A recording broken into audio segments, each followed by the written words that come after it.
aramızdalar. Kendisiyle biz yakinen tanışıyoruz. Ben önümüzdeki senaryoya bakarken bir alt sayfada kalmış. Kendisini ifade etmedim, zikretmedim ismini. Çok özür diliyorum buradan kendisinden. O da bizim tabii ki panelistlerimiz arasında. Bir de Fevzi Bey'i enerji kümesi olarak tanıttık. Kendisi iş ve inşaat makineleri kümelenmesinin temsilcisidir. Orada da orayı düzeltmiş olalım. Gülnaz Hanım bekleyelim. Gülnaz Hanım galiba şu anda şey yapamıyoruz, bağlanamıyoruz kendisine.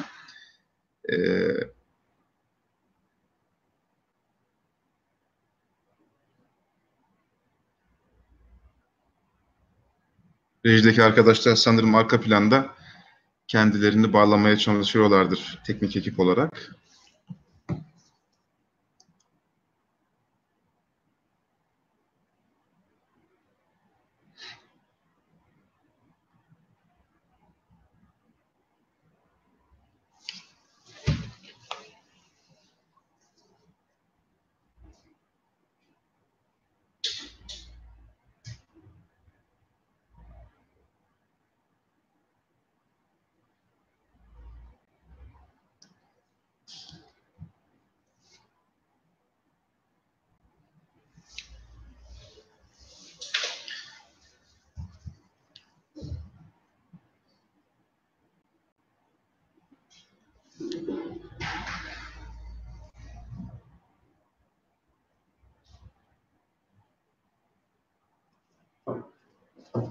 Brasileiro.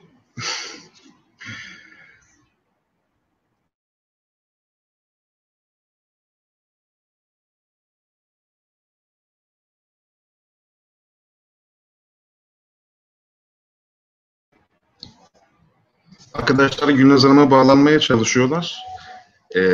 Fırsattan istifade şöyle biz biraz hasbihal mi etsek diyelim. İlhami Bey nasılsınız, iyi misiniz? Size karşı yaptığımız aybın bir telafisi olarak böyle. Estağfurullah, çok teşekkür ediyorum. Çok iyiydin, çok şükür. Sizleri de gördük, çok mutlu olduk. Teşekkür ederiz. Tabii biz Arus bağlamında hani kamu politikaları deyince böyle aklımıza siz geliyorsunuz. Çünkü sizin yaptığınız çalışmaları da biliyoruz yakinen. Farklı firmalar üzerinden, Aselsan üzerinden. EGO'yla bizim tabii müşterek bir çalışmamız var üniversite olarak. Bunlar da aslında kamuyla özel sektörün bir araya geldiği bağlantılar bağlamında bir proje niteliğinde. Bu kongre başlayınca benim aklıma o da geldi. Mesela bizim vakti zamanında EGO Genel Müdürlüğü ile yaptığımız ve hala sürdürdüğümüz proje biraz bu kapsamda değerlendirilebilir değil mi? Tabii ki, tabii ki hocam. Şimdi ben aslında bir müjde vererek de size bir başlangıç yapayım. Biz hani kamu diyoruz ya, kamudan iş almak bayağı zor. Evet. İşte bu firmalarımızdan büyük mücadele sonucunda geçen hafta Bozankaya firmamız, Ankara'dan Bozankaya firmamız Gebze Darıca hattında 29 tane metro aracı, sürücüsüz metro aracının ihalesini kazandı ve şu anda bu basında yayınlanıyor. Evet. Bu Türkiye'de bir ilk. Yani hani tramvay üretti Bozankaya firmamız. İlk Kayseri üretti. Geçen ay Antalya'da 15 tramvay ihalesini kazandı.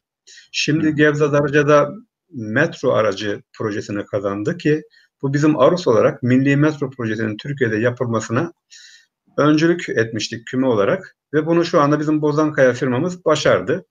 Bozankaya firmamız aynı zamanda Romanya'da şu anda 41 tane tramvay aracı üretimine aldı ve onları üretiyor, gönderiyor.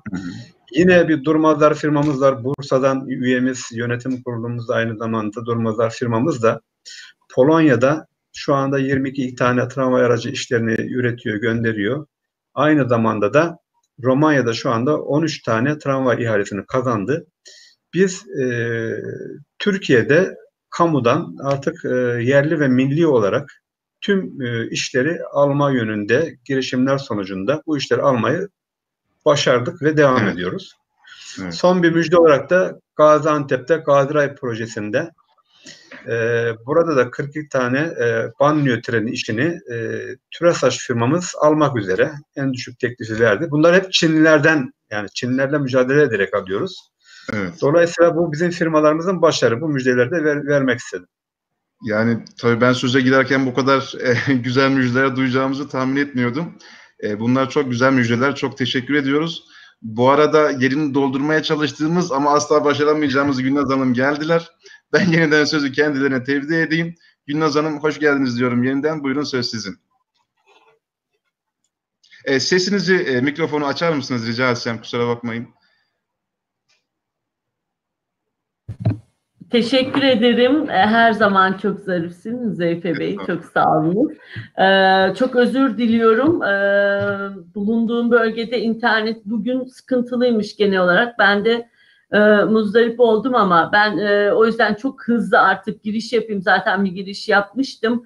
Çünkü sözün aslı bugün küme koordinatörlerimizde olacak. Kıymetli düzenleme ekibi organizasyon içeriğini yaparken demiştik ki sektörlerde bu organizasyonun yan oturumlarında sorunlarını konuşsunlar, kamu ile ilgili yaklaşımlarını ve beklentilerini beraber tartışsınlar ve özetleyerek bize sunsunlar demişlerdi. Biz de dedik ki buna gerek yok. Çünkü kümelerin tamamı zaten bunun için kurulmuştur. Yani kümeler üniversite, özel sektör, üniversite ve kamunun belli bir sektörü geliştirmek için, sektörel kalkınma için belli bir plan dahilinde değer zincirini geliştirmek üzere bir araya geldiği ve bir arada planlayarak beraber yönettiği ve hep beraber kendi yaptığı işleri, kendi özverilerini daha iyi nasıl yapabilirim de bu sektörü geliştirebilirim, bu değer zincirini geliştirebilirim diye tartıştığı yerler. OSTİM'in kümelenme deneyimi 2006'dan bu yana yaklaşık 14 yıldır devam etmekte. Ve dolayısıyla zaten 50 yıllık bir sanayi bölgesi olarak tartıştığımız sektörleri ve geleceğini okuyarak daha iyi, daha rekabetçi bir biçimde geleceğe ilerlemek için kurduğumuz kümeler yaklaşık 14 yıldır özellikle stratejik sektörlerde kamudan ne bekliyoruz, üniversiteden ne bekliyoruz ve özel sektör olarak görevlerimiz nedir konusunu tartışıyorlar. Bu yüzden bu hazırlıklı konuyu bir anlamda 10'ar dakika arkadaşlarımız özetleyecek. Bugün sadece 4 küme koordinatörümüz var ama OSTİM'de öncelikle küme olarak 7 tane stratejik sektör var. Ama onun haricinde de bu 7 sektörün dışında da birçok sektör yer almakta biliyorsunuz. Bugün konuşacaklarımız sadece OSTİM özelinde değil, bir anlamda küçük ve orta işletmeler açısından büyük işletmelerimiz de var elbette. Ana sanayiyle birlikte çalıştığı kümelerin genel sektör açısından bütün Türkiye'yi ilgilendiren kamuya dönük tespitleri ve beklentilerini içeriyor. Arkadaşlarım özellikle Fevzi Bey iş ve inşaat makineleri kümelenmesi koordinatörümüz ama bize verilen 1 saatlik süre içinde kendi kümesi dışında haberleşme ve teknoloji kümeleri ve enerji kümeleri ve kauçuk sektörünün de ortak beklentilerini ve sorunlarını dile getirmeye çalışacak. Ardından da medikal, savunma ve raylı ulaşım sistemleri koordinatörlerimiz de daha kendi sektörlerine özgü yaklaşımlarını anlatacaklar. Konuşmanın başında dediğim gibi genel olarak bu organizasyon boyunca kamu konuştu ve hep aynı şeyi söyledi. Herkes zihniyet değişikliğinin farkında. Herkes kamunun özel sektörü anlayarak ilerlemesi gerektiğinin farkında. Mesele sanırım biraz detaylarda. Burada bugün koordinatörlerimizin yapacağı sunumların bir anlamda dünkü konuşmalarla birlikte bu organizasyonun özel vakası olduğunu düşünüyorum. Üzerinde çalışacağımız vakalar olduğunu. Peki ne oluyor da, nerede takılıyoruz da, hangi detaylarda ilerleyemiyoruz da diye sorduğumuz soruların bir anlamda cevabı dediğim gibi örnek vakası niteliğinde olacak diye bekliyorum. Ben hemen Fevzi Bey'e sözü vermek istiyorum. Buyursunlar Fevzi Bey. İş ve inşaat makineleri kümelenmesi koordinatörümüz yaklaşık 10 yıldır. Buyurunuz. Teşekkür ederim Gülnaz Hanım. Gerçekten bu programı organize eden Memursen ailesine, başkanımıza başta olmak üzere ve Ostim Teknik Üniversitesi'ne teşekkür ediyoruz. Dediğiniz gibi dün ağırlıklı kamu ve üniversite tarafıydı ve özellikle firmalar tarafına anlatmak için bize fırsat verdiğiniz için teşekkür ederim. Siz biraz aslında giriş yaptınız. Ben bir sunumu da paylaşaraktan hem Ostim'deki kümeleri hem kendimizi anlatacağım izninizle.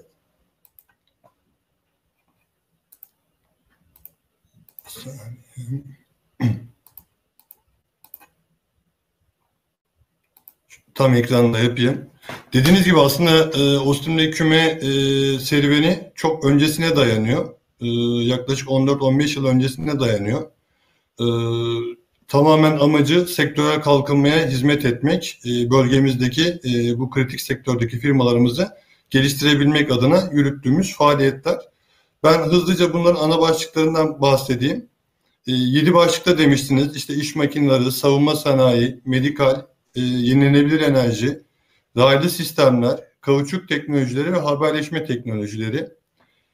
Bu slaytı biz genelde paylaşıyoruz.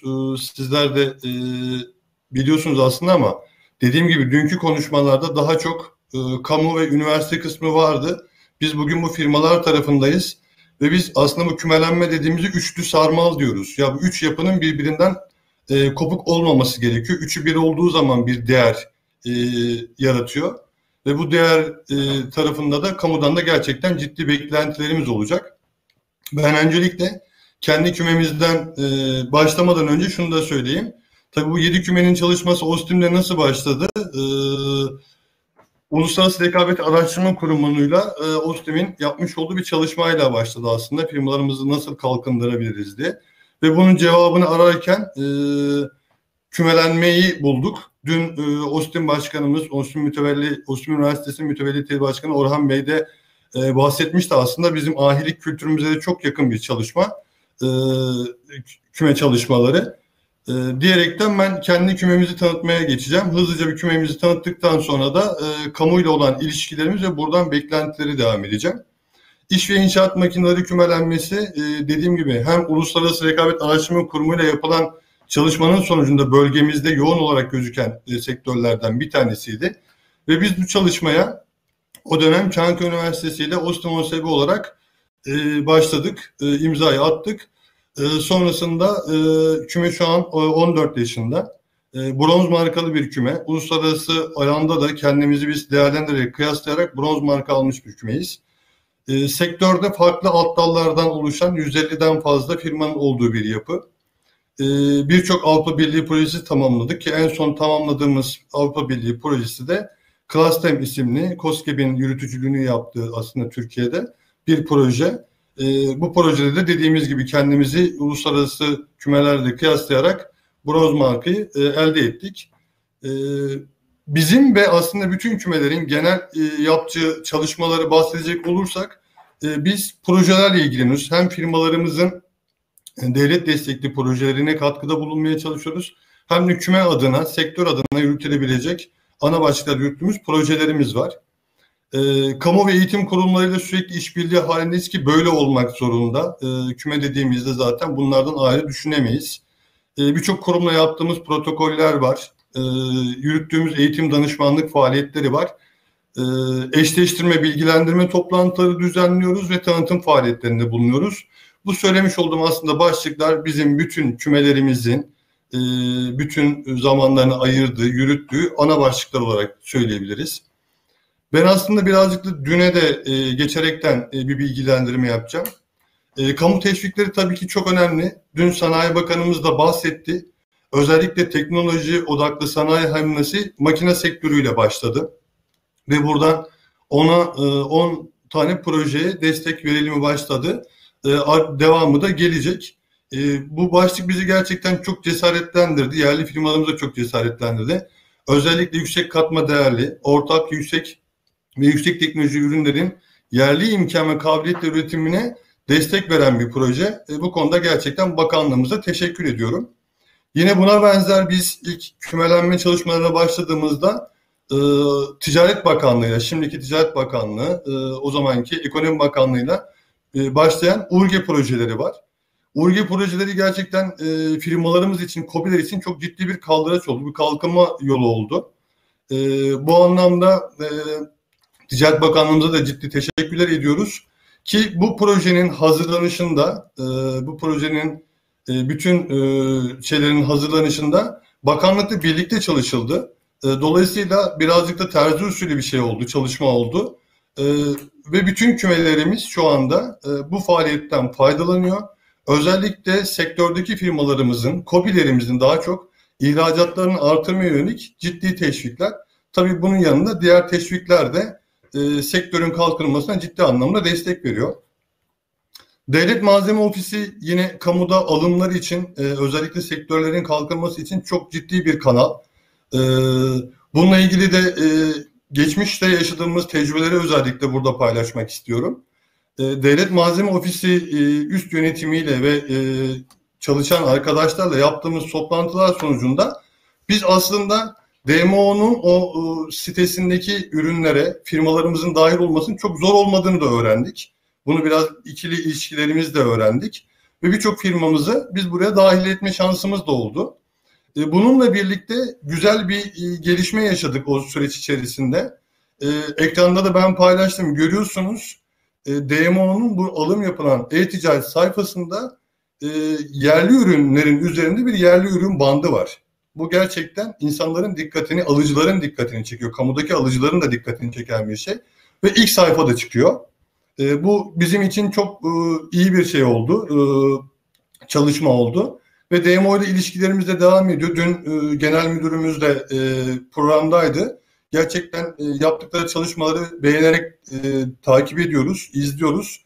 İlişkilerimizi de sürekli sıcak tutuyoruz, devam ediyor. Mesela KOBİ'ler için, özellikle KOBİ'ler için oluşturdukları bir e-ticaret sayfası var. Teknoloji firmaları için oluşturdukları sayfalar var. Bunlar gerçekten yerli ürünlerin gelişmesi, teknolojik açıdan geliştirmek, kalkınmaya ciddi katkılar sunuyor. Yine güzel örneklerden bir tane daha sunacağım. Geçtiğimiz haftalarda, belki 2 hafta falan oldu, Karayolları Genel Müdürlüğü'nün özellikle kış hazırlığı ile ilgili ciddi bir alım programı vardı, alım töreni vardı. Burada Ulaştırma Bakanımız çok güzel bir cümle söyledi. Yeni satın alınan makine ve ekipmanların %82.3'ü yerli imalattır. Bu gerçekten hem bize hem üreticilerimize ciddi anlamda moral oluyor. Ya demek ki biz kamuya istenilen kaliteli ürün ürettiğimiz zaman kamu bizim ürünlerimizi tercih edebiliyor.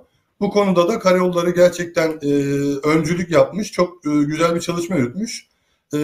Bu tercihlerinden dolayı da hem bakanımıza hem Karayolları Genel Müdürlüğü'ne teşekkürlerimizi iletiyorum. Tabii bunun yanında bizim başka beklediğimiz faaliyetler de var. Birçok çalışma var aslında kamuyla yürüttüğümüz ama vaktimiz sınırlı olduğu için burada özellikle bir iki tanesine değinmek isteyeceğim. Daha ağırlıklı biliyorsunuz son dönemlerde 2023 vizyonu dolayısıyla birçok büyük projeler gerçekleşiyor Türkiye'de. Bunların bir kısmı yap işlet devret modeliyle gerçekleşiyor. Şimdi buradaki projeyi alan firma kendi ülkesinin kredisiyle geliyor. Kendi ülkesinin kredisiyle geldiği için burada çok yerli tercihi yapılmıyor. Bu yüzden biz istiyoruz ki yap işlet devlet ya da kamu özel işbirliği dediğimiz projelerde yerli ekipman kullanılmasına ayrıcalık tanınacak bir modelin geliştirilmesini istiyoruz, talep ediyoruz. Bununla birlikte aslında en başta söylediğim yine ihracatı artırma noktasında ülkenin kalkınmasına katkı sağlayacak modellerden bir tanesi de bence bizim TİKA kuruluşumuz. TİKA yurt dışında biliyorsunuz birçok yatırım yapıyor. Orada hastaneler, okullar kuruluyor. Bu şeylerde, inşaatlarda kullanılan malzeme ve ekipmanların, iş makinelerinin de yerli malı olması gerçekten uluslararası anlamda da sektördeki firmalarımızın, yerli firmalarımızın tanıtımına ciddi katkı sağlayacaktır. Hem kullanıldıktan sonra bu makinelerin kullanımıyla ilgili eğitimlerin verilmesi, belki satış sonrası hizmetlere yönelik onlara eğitimlerin verilmesi gerçekten sektör adına, ülkemiz adına ciddi bir kalkınma oluşturacaktır. Ben akabinde şimdi işimle ilgili şey bittikten sonra enerji kümelenmesine geçiyorum. Enerji kümelenmesi de 80'in üzerinde firmanın bulunduğu, daha çok ağırlıklı yenilenebilir enerjinin bütün alt başlıklarının yer aldığı, güneş sistemi, güneş panellerinin olduğu güneş sistemi, rüzgar türbinleri, biyogaz sistemleri, atık su arıtma sistemlerinin gibi olduğu temiz teknolojilerin oluşturduğu bir yapı. Yine enerji kümemizde Avrupa'daki kümelerden şey yaparak kıyaslamayla bronz markayı elde etmiş kümelerden bir tanesi.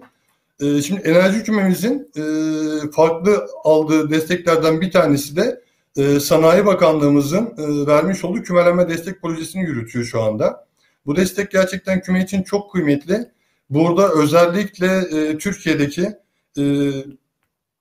Türkiye'deki santrallerin, termik santralin rehabilitasyonu ile ilgili bir takım oluşturuldu ve bununla ilgili çalışmalar devam ediyor. Tabii ki bu sene pandemi süreciyle biraz çalışma ağır gitti ama önümüzdeki yıl itibariyle bu çalışmaların hızlanacağını düşünüyoruz. Gerçekten bu kümelenme desteği de kümelerimize, sektöre ciddi bir kalkınma için destek olacak. Tabii burada bazı aksaklıklar var ama muhtemelen İlhami Bey son konuşmacı olarak buna da değinecektir. O yüzden oraya çok detaylı girmiyorum.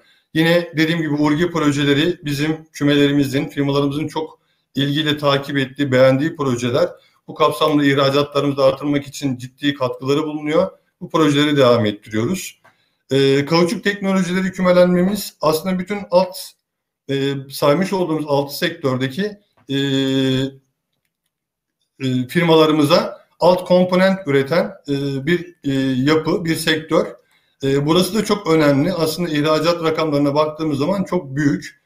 İşte lastikten tutun, bütün makinalarda, ekipmanlarda kullanılan sızdırmazlık ekipmanlarının oluşturduğu bir yapı kümemiz. Yine burada da 60'a yakın firmamız var. Urgi projeleri ve Kalkınma Ajansı projelerini yürüttüler, devam ediyorlar. Burada da yine dediğimiz gibi ağırlıklı olarak Urgi projeleriyle ihracatlarını artırmaya çalışıyorlar ve Kalkınma Ajansı'yla aslında bu atık kauçuklarla ilgili bir çalışmaları vardı. Bunun için bir fizibilite çalışmasını yürüttüler. Yine son olarak değineceğim. Haberleşme teknoloji kümelenmemizin çalışması. Bu da yaklaşık 3 yıl önce kurulan bir kümemiz. Ostim merkezli kuruldu. Şu an 30'un üzerinde firmanın bulunduğu bir küme. Ve şu an ilk hedefi uçtan uca yerli ve milli 5G haberleşme şebekesinin projesini hayata geçirmek. Bunun için de TÜBİTAK'tan ciddi bir destek aldı. Tabii burada en önemli şeylerden bir tanesi devlet kurumlarımızdan olan Bilişim Teknolojileri Kurumu BTK'nın ciddi bir bu olaya Bilgi Teknolojileri Kurumu'nun destek vermiş olması, HTK'ya inanması, yerli üreticilere inanmış olması ve bunun akabinde TÜBİTAK'tan alınan destekle şu an çalışmalar hızlı bir şekilde ilerliyor. Bütün dünyayla eş zamanlı olarak 5G'ye yerli olarak elde edebileceğiz. Özetle söylemek gerekirse aslında burada bütün kamunun öncülük ettiği, kapıyı araladığı konularda bizim gerçekten yerli üreticilerimiz birçok konuda çalışmalarını hızlı bir şekilde ilerletebiliyor. Bunun güzel örneklerini de sundum. Bunların artarak devam etmesini bekliyoruz. Biz kamudaki çalışan arkadaşlarımızdan en çok beklediğimiz de sektörle iç içe olmaları, sivil toplum kuruluşlarıyla, bizim gibi kümelerle iç içe olmalarını istiyoruz. Bizlerle olan bağlantıların kopmaması, sahadan olan geri dönüşlerimizi onlara verirsek kalkınmada ciddi bir katkı sunacağımızı düşünüyoruz. Ben konuşmamı burada sonlandırıyorum. Sorular varsa yine alabilirim. Teşekkür ediyorum Gülnaz Hanım. Sağ olun. Biz teşekkür ederiz hızlı özetiniz için. Anlatacağın çok daha fazla örnek olduğunu ben bizzat biliyorum. Zamanı çok iyi kullandın. Eğer sorular ve ekleyeceklerimiz olursa yine dönüş yaparız. Zaten diğer sunumlarımız da sizin anlatacaklarınızı destekler nitelikli olacak. Başka örneklerden de oluşuyor. Fevzi Bey'in de verdiği örneklerde olduğu gibi iki şeyi sadece tekrar altını çizmek istiyorum. Küme yapıları kamunun sektörle ilgili kamu kurumlarının, kamu temsilcilerinin içinde yer almasına fırsat veren yapılar. Yani iş ve inşaat makinelerinde ve diğerlerinin enerji sektöründe olduğu gibi, haberleşme teknolojilerinde olduğu gibi ilgili kamu kurumları işletmelerle birlikte, özel sektörle birlikte bir masaya oturuyor, sektörle birlikte düşünme imkanı buluyor, kendini anlatma imkanı buluyor. Çünkü özel sektörde her zaman doğru devlet okumaları yapamıyor. İşletme kendi sektörü ölçeği üzerinden değerlendirme ve beklentilerini ayarlıyor. Ama devletin düzenlemesi gereken çerçeve çok daha kapsamlı, çok daha kapsayıcı ve çok boyutlu. Bundan dolayı karşılıklı olarak birbirlerini anlama imkanı sunuyorlar. Kümelerimizin şu an tamamında ya da kümelerimizin tamamı hangi kamu kurumlarıyla çalışması gerektiği, hangi kamu kurumları olmazsa sektörün gelişmesi konusunda bir ilerleme kaydedemeyeceğinin farkındalar ve bununla ilgili sürekli bir temas halindeler. Zaten 14 yıllık küme deneyimimizde en önemli çıktılarımızdan biri lobi faaliyetleri demeyeceğim. Lobi faaliyetleri dediğimizde çok daha profesyonel, çok daha manipüle edici bir takım faaliyetleri anlıyoruz ama kamuyla yakınlaşmamız, kamuyu anlamamız ve kendimizi kamuya anlatma imkanı bulmamız. Hatta savunma sanayinde olduğu gibi, medikal sanayinde olduğu gibi kamunun da ne yapsak da özel sektörle ilgili çalışmaların payını artırsak dediğimiz noktada buluşmuş olmamız, bir arada güzel çıktılar almış olmamız. Keza bunların en önemli yasal çerçeve anlamında da teşvik anlamında da en önemli çıktıları Fevzi Bey'in de bahsettiği gibi küme destekleme teşvikleri, URGE, Uluslararası Rekabeti Geliştirme Tebliğ kapsamında verilen ihracat ve küme destekleri, Sanayi Bakanlığı'nın destekleri. Bunun haricinde bir şeyin daha altını çizmek istiyorum. Bu konferansa hazırlanırken stratejik sektörler arasında özellikle medikal, savunma ve enerjiyi saymıştı komisyon. Zaten bütün organizasyonlarda stratejik sektör olarak da bunların altı çiziliyor. Ama görmüş olduğunuz haberleşme teknolojileri kümelenmesi şu anda 5G'yi geliştirmeye çalışıyor ve Fevzi Bey'in dediği gibi sektör bütün dünya ile birlikte 5G teknolojisine Türkiye'nin de geçmesi için çalışıyor ve çok önemli kamu, üniversite, sanayi işbirliğini bir proje kapsamında gerçekleştiriyorlar. Haberleşme teknolojileri kümelenmesi tamamen kümeler sayesinde kamu alımlarının kalkınmada bir kaldıraç olarak kullanılabileceğinin farkındalığıyla doğmuş bir kümelenme. Yani bizim olgun dönem kümelenmelerimizden, küme girişimlerimizden diyebiliriz. Bu anlamda haberleşme teknolojileri şu anda dijitalleşmenin akıllı sistemlerinde en temel gereksinimi olacak. O yüzden Türkiye'nin de önümüzdeki yıllardaki en stratejik gereksinimlerinden birisi. Ama onun stratejik bir sektör olduğu genel olarak konuyla birinci derecede ilgili olmayan kurumlar tarafından çok fazla algılanmıyor. Keza tarım, biz tarımdan değil daha çok sanayilerden ya da tarım teknolojisinden doğru ilerleyebiliyoruz en fazla ama keza tarım ve gıdanın önemini de konuşuyor olmamız gerekiyor. Tabii ki biz sadece sanayi boyutunda bugün konuşabileceğiz. Bu organizasyonu belki sosyal boyutta da sosyal sektörlerde de bir takım konuşmacılar olmalıydı bizi birbirimizi desteklemek anlamında. Önümüzdeki süreçte sanırım onları da gündeme alacağız. İlk konuşmadan benim özetleyebileceğim ya da katkıda bulunabileceğim konular bunlar. Şimdi sanırım... Gülnaz Hanım, müsaadenizi isteyerek atladığım, unuttuğum, notlarıma baktığımda bir konu vardı. Eğer uygun görürseniz hızlıca bir de ondan bahsetmek istiyorum. Hani güzel örneklerden bir tane daha, özür dileyerek. Dün Etimaden Genel Müdürümüz de vardı. Bizim onlarda da çok güzel bir çalışmamız olmuştu. OSTİM olarak, bütün kümeler olarak ziyaretimizde onlara sağlayabileceğimiz yerli ürünlerle ilgili bir görüşmemiz oldu. Akabinde de özellikle doğrudan temin konusunda ciddi çalışmalarımız oldu. Onların ürünlerini yerleştirme konusunda. Öncelikle Austin'le bir ikili iş görüşme programı yaptık. Yani kamuda çalışan arkadaşlarımızla küme firmalarımızı buluşturduk. Aslında onların yeteneklerini birebir onlara aktarma fırsatını bulduk. Akabinde biz tesisleri ziyaret ederek hangi ürünleri yerleştirebiliriz, neleri yapabiliriz bunları inceleme şansı bulduk. Dolayısıyla bu anlamda da gerçekten Etimaden'e, genel müdürümüze ve Etimaden'e teşekkür ediyorum. Bunu da atlamamak istedim. Kusura bakmayın lütfen araya girdiğim için. Sağ olun. Estağfurullah, estağfurullah. Küme deneyimleri, savunma medikalde de olacaktır. Küme deneyimleri bu tür işbirliklerinin bereketleriyle dolu. En önemli çıktılarımız bunlar.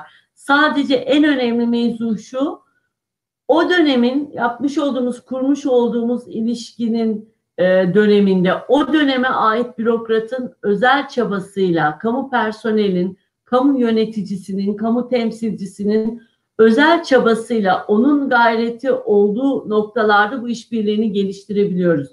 Ama kurumların, kümelerin ve küme benzeri yapıların içinde var olmaları, sektörü yakından takip etmeleri, sektörün gelişiminde kamu rolünün geliştirilmesi üzerine bir anlamda Ar-Ge yapmaları, işbirliği yapmaları konusunu kalıcı hale getiremiyoruz. Bunun daha üst düzey, makro düzeyde, üst düzeyde bir kamu politikası haline gelmesi gerekiyor. İşbirliği politikası haline gelmesi gerekiyor. Kamu, üniversite, sanayi işbirliğinde daha çok kamu ve üniversitenin işbirliğinden bahsedilip özel sektör, kamu ve üniversitenin üzerinde çalışabileceği bir alan gibi daha çok algılanıyor. Ama özel sektörün pratikten doğru çok fazla söyleyeceği bir şey var. Bu anlamda dediğim gibi küme ve benzeri sektör çalışmalarında, sektör yapılarında kamunun sürekli bir biçimde yer alması, hafızanın sürekli bir biçimde aktarılabilir bir biçimde oluşması bir politika haline gelmeli.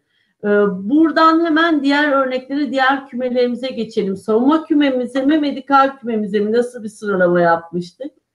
Ya biz böyle sürekli şey yaptık. Nilsu Hanım, size dönüyoruz değil mi? Evet. Savunma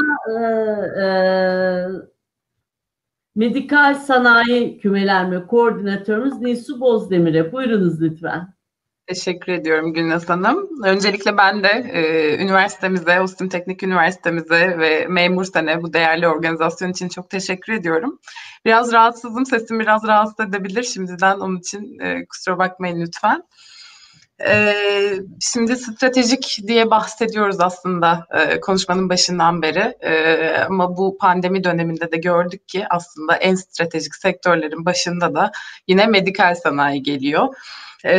OSTİM tabii bunu 2006-2007 yıllarında yaptığı analiz sonucunda, kendi bölgesinde uyguladığı analiz sonucunda fark ediyor ki zaten medikal sanayide bu sektörlerin başında geliyor ve üzerine çalışmamız gereken bir sektör ve dolayısıyla bizim kümelenmemiz de 2007 yılında kurulan kümelenmelerden bir tanesi oluyor.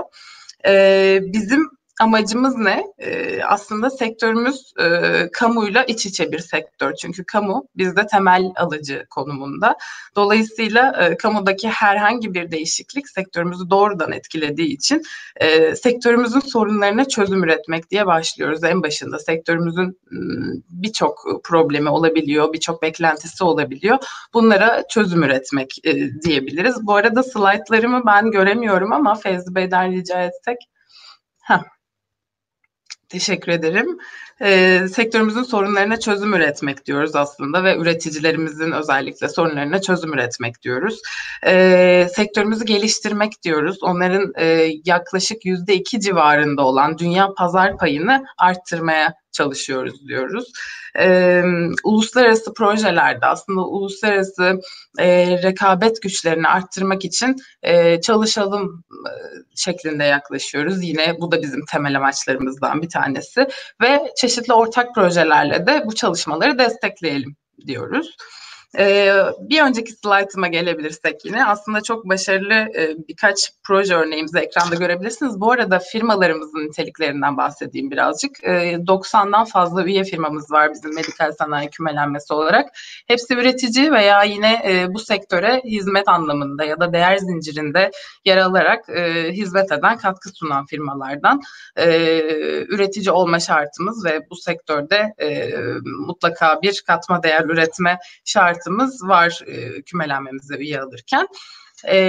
Üyelerimiz aslında birçok alanda, tıbbi cihazlar sektörü, tıbbi cihazlar alanı baskın olmak üzere birçok alanda medikal malzeme ve tıbbi cihaz üreticileri diyebiliriz. Bunları biraz saymak gerekirse yine ambulans ve acil ekipmanları var, solunum cihazları var. Özellikle pandemide de ön plana çıkan ürünlerden.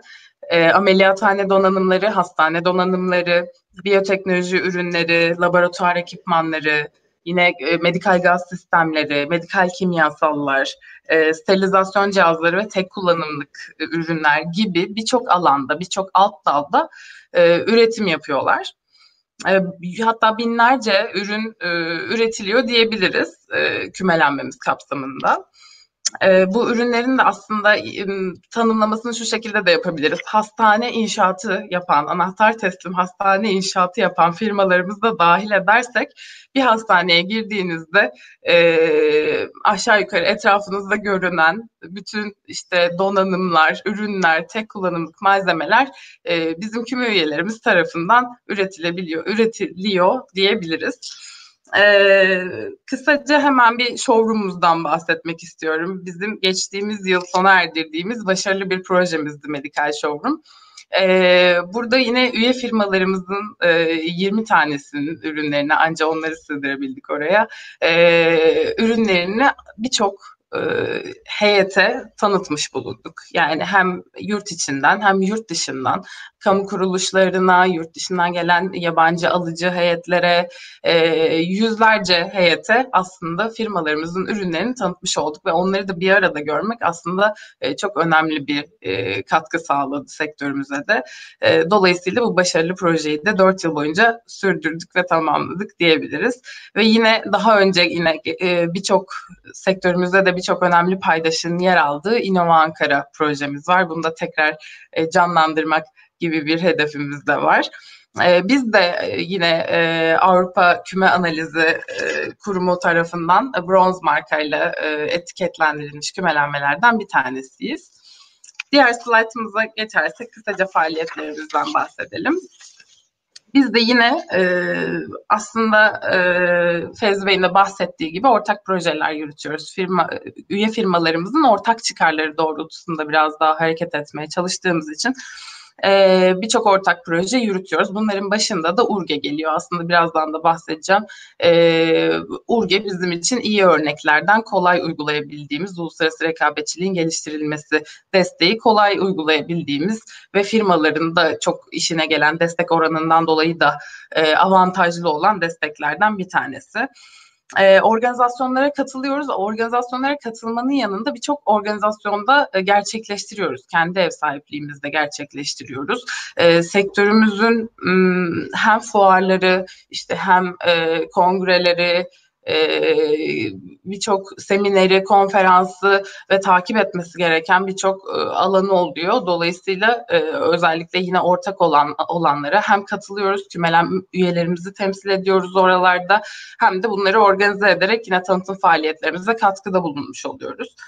Devlet ve kurumlarla ilişkiler aslında Gülnaz Hanım'ın bahsettiği gibi bu ilişki boyutu bizim için yine dediğim gibi çok önemli. Çünkü sektörümüzün dediğim gibi tam olarak tıbbi cihazlarda özellikle tam olarak Avrupa Birliği'ne tam uyumlu çalışması gerektiği için mevzuatsal değişiklikler de bizim sektörümüzü doğrudan etkiliyor. Ve bu kapsamda kurumlarla ilişkiler, firmalarımızın sorunlarının doğrudan onlara iletilmesi, mevzuat çalışmalarına destek olmak ve o ilişkileri sıkı tutmak da bizim için çok önemli. Eğitim ve danışmanlık faaliyetlerimiz var. Bunlar da özellikle hem URGE projemiz kapsamında firmalarımızın güncel ihtiyaçlarına yönelik eğitim ve danışmanlık faaliyetleri olabiliyor ya da belki bir firmamızın talep ettiği bir eğitimi organize edebiliyoruz. Diğer tüm firmalarımıza da katkı sağlayacaksa birçok faaliyeti aslında üyelerimizin çıkarları doğrultusunda bu anlamda yapıyoruz. Ve tanıtım faaliyetlerimiz var. Tanıtım faaliyetlerini zaten her an her yerde yapıyoruz diyebilirim. Hem web sitemiz üzerinden hem işte OSTİM gazetemiz, OSTİM'in basın organları, bütün işte dergiler, sektörümüzle ilgili dergiler, sosyal medya hesaplarımız üzerinden hem firmalarımızı hem kümelenmemizi tanıtmaya çalışıyoruz elimizden geldiğince. Öncelikle Kordem'den bahsedeyim biraz da. Pandemi sürecinde Mart ayından beri tabii tahmin edersiniz ki kümelenmemiz ön plandaydı bu anlamda. Çünkü birçok talep geliyordu, birçok ihtiyaç vardı. Özellikle Mart ayında tabii yeni bu iş ortaya çıktığında. Tam bu anlamda da yine OSTİM'in öncülüğünde ve kümelenmemiz öncülüğünde bir merkez kurmaya karar verdik. Korona Koordinasyon ve Destek Merkezi. Bu merkez kapsamında da birçok eşleştirme faaliyeti yaptık. Birçok talebi karşıladık. Ondan öncesinde de yine STK başkanlarımızın içinde yer aldığı kurullar kuruldu. Türkiye İlaç ve Tıbbi Cihaz Kurumu ve TOB Meclisi üzerinden. Ve bu solunum cihazlarının özellikle ihtiyaçlarının karşılanması için çalışmalar yürütüldü. Firmalarımız o anlamda tanıtıldı ve işte gelen ihracat kısıtlarına müdahale edilmesi açısından çalışmalar yürütüldü. Sonrasında da bu Kordem faaliyetleri aslında bugüne kadar devam etti ve devam ediyor da halen talepler devam ettiği için. Hem proje eşleştirmelerimiz oldu hem taleplerin karşılanmasına yardımcı olduk. Oradaki birçok üründe hem kümelenmemiz üyelerinden hem de dışarıdan tanıştığımız ve kendi havuzumuza dahil ettiğimiz birçok firmayı da kaliteli ürün üreten ve belgelendirilmiş ürünleri özellikle doğru ürünleri doğru alıcılara ulaştırma konusunda birçok faaliyet yürütmüş olduk. Dolayısıyla bu bizim için önemli bir merkez. Hatta bunun devamını da getirmeyi de hedefliyoruz. Her türlü acil afet durumunda çalışacak bir mekanizma olmasını hedefliyoruz Kordem'in. Bunun içinde de bütün paydaşlarımız yer alıyor zaten. Hem şehir içinden hem şehir dışından bütün işte sanayi odaları, ticaret odaları, bizim bütün paydaşlarımız bu ekosistemin içerisinde diyebiliriz. Onun dışında yine bizim için önemli olan Türkiye Sağlık Kümelenmeleri İşbirliği Platformu'nu hayata geçirdik 2018 yılında. Bu ekranda gördüğünüz logolar aslında Türkiye'deki medikal sanayi kümelenmeleri. Biz bir araya geldik. Niye bir araya geldik? Çünkü birçok sektör STK'sı var. Hatta birlikte çalıştığımız birçok sektör STK'sı var. Ama bizim biraz daha farkımız işte üniversite sanayi kamu işbirliğiyle temel olarak kümelenme mantığıyla çalışan ve üretim yapan, Ar-Ge yapan, katma değer yaratan, ihracat yapan firmaların bir araya gelmesiydi ve bizim kümelenme olarak ortak amaçlarımız her zaman vardı. Her zaman da iletişim halindeydik. Bunu tek bir çatı altında toplayalım istedik ve aslında Samsun'un kurmuş olduğu Mediclast şirketinin de ismi bizim platformumuzun ismi haline geldi. Mediclast bizim Türkiye Sağlık Kümelenmeleri İşbirliği platformumuzu temsil ediyor bu anlamda. İstanbul'da İstanbul Sağlık Endüstrisi Kümelenmesi, yine Samsun'da Mediküm, İzmir'de Sebit, ODTÜ yine Ankara'da bizim gibi onların T-Health kümelenmesiyle birlikte 5 kümelenme bir arada çalışıyoruz. Ortak hedeflerimiz var diyebilirim. Diğer slaytımıza geçebilirsek teşekkür ederim. Şimdi öncelikle tabii bölgesel... Nisa Hanım toparlayabilecek miyiz? Çok pardon. Küme tanıtımlarına çok yer verdiniz. Tespit görüşlerinizi. Yani burası önemli biliyorum ama mümkün olduğunca toparlamaya çalışırsanız zamanı efektif kullanalım. Buyurunuz lütfen. Tamam, çok teşekkürler. Fevzi Bey de bahsetti, ben de bahsettim. Aslında bölgesel kalkınma ve ulusal kalkınma için kümelenme desteklerinin artırılması. Çünkü biz kalkınmada önemli bir rol oynadığımızı düşünüyoruz kümelenmeler olarak. Bizlere olan desteklerin de bir şekilde yine URGE gibi daha iyi işleyen bir mekanizmayla desteklerin, bu şekilde işleyen desteklerin artırılmasını bekliyoruz. Aslında sektörde hem sektörel veriler hem de diğer sektörler için de aynı şeyler geçerli. Verilerin düzenli olarak takibi ve bunların yayınlanmasını istiyoruz bir şekilde. Biz çünkü hem sektörel raporlara çok güncel bir şekilde ulaşamıyor oluyoruz ve bizim için bu veriler önemli oluyor belli analizler yaparken. Hem de bizim için bir yol haritası oluşturmamıza yardımcı oluyor. Dolayısıyla bu verilerin takibi ve paylaşılması çok önemli diye düşünüyoruz. Sektör STK'larının ve yani dolayısıyla endüstrinin mevzuat çalışmalarında önemli olduğunu ve rol alması gerektiğini düşünüyoruz. Bizim sektörümüz için dediğim gibi yine çok önemli konulardan bir tanesi. İletişimin kuvvetli olması yine bahsettiğim gibi çok önemli. Örneğin bizim için yine iyi örneklerden bir tanesi, bizim en samimi, en arkamızda duran kurum kuruluş yine Sağlık Bakanlığı ve tahmin edersiniz Türkiye İlaç ve Tıbbi Cihaz Kurumu. Bu anlamda da aslında onlarla kurduğumuz yakınlığı tüm kamu kuruluşlarından bekliyoruz. Örneğin biz geçen hafta Tıbbi Cihaz Daire Başkanımızla burada ağırladık kendilerini. Şimdi de her hafta firma ziyaretleri yapıyoruz ve firma ziyaretleri de aslında çok önemli. Çünkü birçok kamu kuruluşundan temsilcinin bizim firmalarımızı görüp gerçekten bu ürün burada mı üretiliyor? Bu firma, böyle bir firma mı vardı?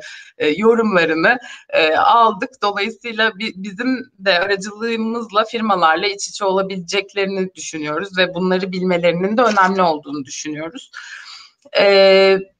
Yine bizim birçok çözümümüz var, birçok sorunumuz da var ama birçok çözüm önerimiz de var. Bunların daha çok dikkate alınmasını bekliyoruz yine kamudan.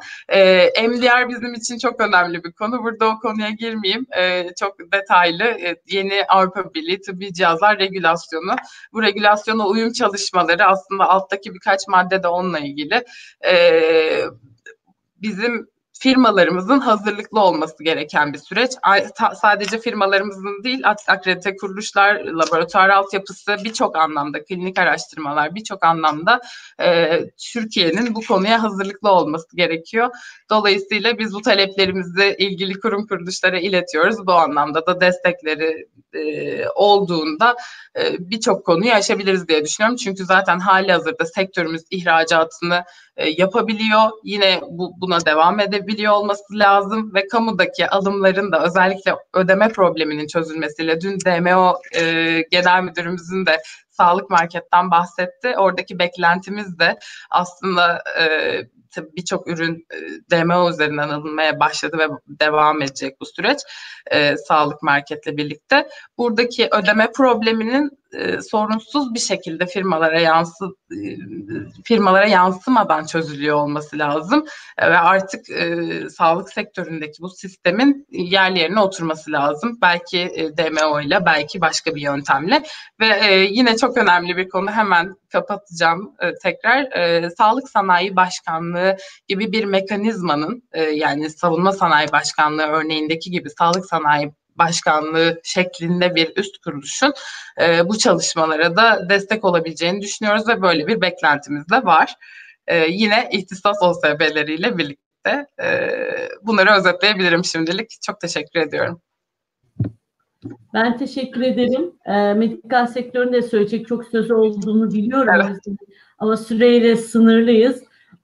Ama medikalde de olmuyorsa başka sektörlerde daha zor dedirten bir örnek diye düşünüyorum.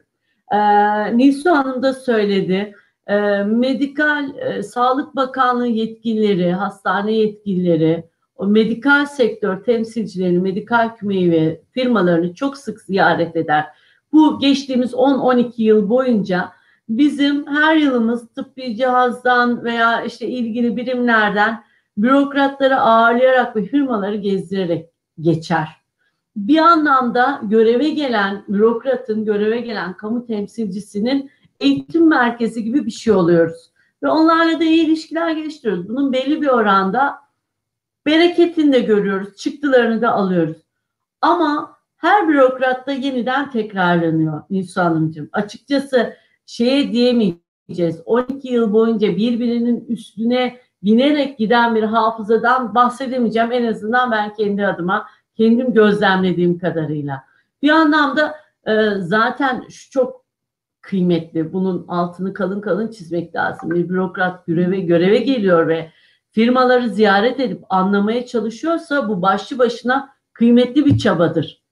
Ama söz konusu bürokratın o sektörle, o firmalarla, o bölgeyle her neyse ilgili biriktirmiş olduğu o bilginin yerine gelecek olan bürokrata aktarılamıyor olması bizim için, herkes için, bütün ülke için vakit kaybı. Yani tekrar altını çiziyoruz bu hafızanın aktarılması gerektiği üzerine. Yani medikal sektörde sertifika sorunu, değil mi? Akreditasyon sorunu yıllardır yer almakta ve yıllardır konuşulmakta. Kamuyla bu kadar iç içe olan başka bir sektör hemen hemen yoktur diye düşünüyorum. Gerçekten medikal sektörde. Ama sorunları hala olduğu yerde dönen ve her yıl aynı düzeyde tartışılan, giderek artan değil, her yıl aynı düzeyde tartışılan bir sektör burası. Bu sektörün kendi içinde bir gelişime yol açtı. Gördüğünüz gibi hani diğer sağlık kümelenmeleri bir araya geldi ve neredeyse bütün ulusu temsil edecek bütün sağlık odaklarını, sağlık sektörü odaklarını temsil edecek bir düzeyde bir birliktelik oluştu. Bunun en güzel çıktısı da bu pandemi döneminde oluştu. Nilsu Hanım'ın da dediği gibi. Kamu anında kimlere döneceği konusunda kolayca iletişim kurabildi. Sektörler de kendi içinde, firmalar da kendi içinde çok rahatlıkla veri paylaşabildiler. Beraber bir takım işlere girebildiler. Birlikte çözüm arayabildiler. Yani sektörün sorunlarına hakim olmak, kamuyu okuyabilmek ve bu yönde ilerlemenin iyi bir örneğini oluşturdu Kordem. Ama tekrar söylüyoruz, yani ilerleyen süreçlerde medikalde bile bunca iletişime rağmen hala aynı sorunları tekrar konuşuyorsak neyi değiştiriyor olmamız lazım? Hangi zihniyet ve davranış değişikliğine gitmemiz gerekiyor? Bu sorunun peşine düşeceğiz devamında da. Evet, savunma sanayi, savunma ve havacılık kümelenmesi koordinatörümüz Doktor Uğur Aydın'a söz vermek istiyorum. Buyurunuz lütfen. Teşekkür ederim Gülnaz Hanım.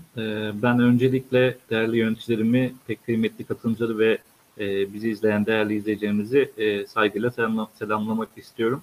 Ve sonrasında da bu güzel etkinliği düzenleyen Ostim Teknik Üniversitesi ve Memur Sen yetkililerine de ayrıca teşekkürlerimi sunuyorum. Tabii şimdi bakıldığı zaman her sektörün sorunu var mutlaka. Ama benim de değineceğim bir nokta vardı. Savunma havacılık sektörü özelinde. Nilsu Hanım da kapatırken o konuya değindi. Savunma havacılık sektörünün şanslarından biri, en büyük şansı bu sektöre özel eski haliyle bir müsteşarlık, yeni haliyle bir başkanlık olması.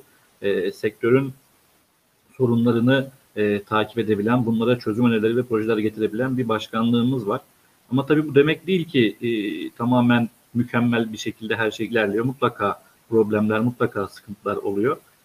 Bunlarla ilgili değineceğim ama çok kısa. Arkadaşlarım da zaten çok detaylı bahsetti kümelenme faaliyetlerinden, neler yapıldığından. Ben biraz daha spesifik olarak bir iki noktaya değinmek istiyorum. Eğer slaytımızı da alabilirsek ekrana.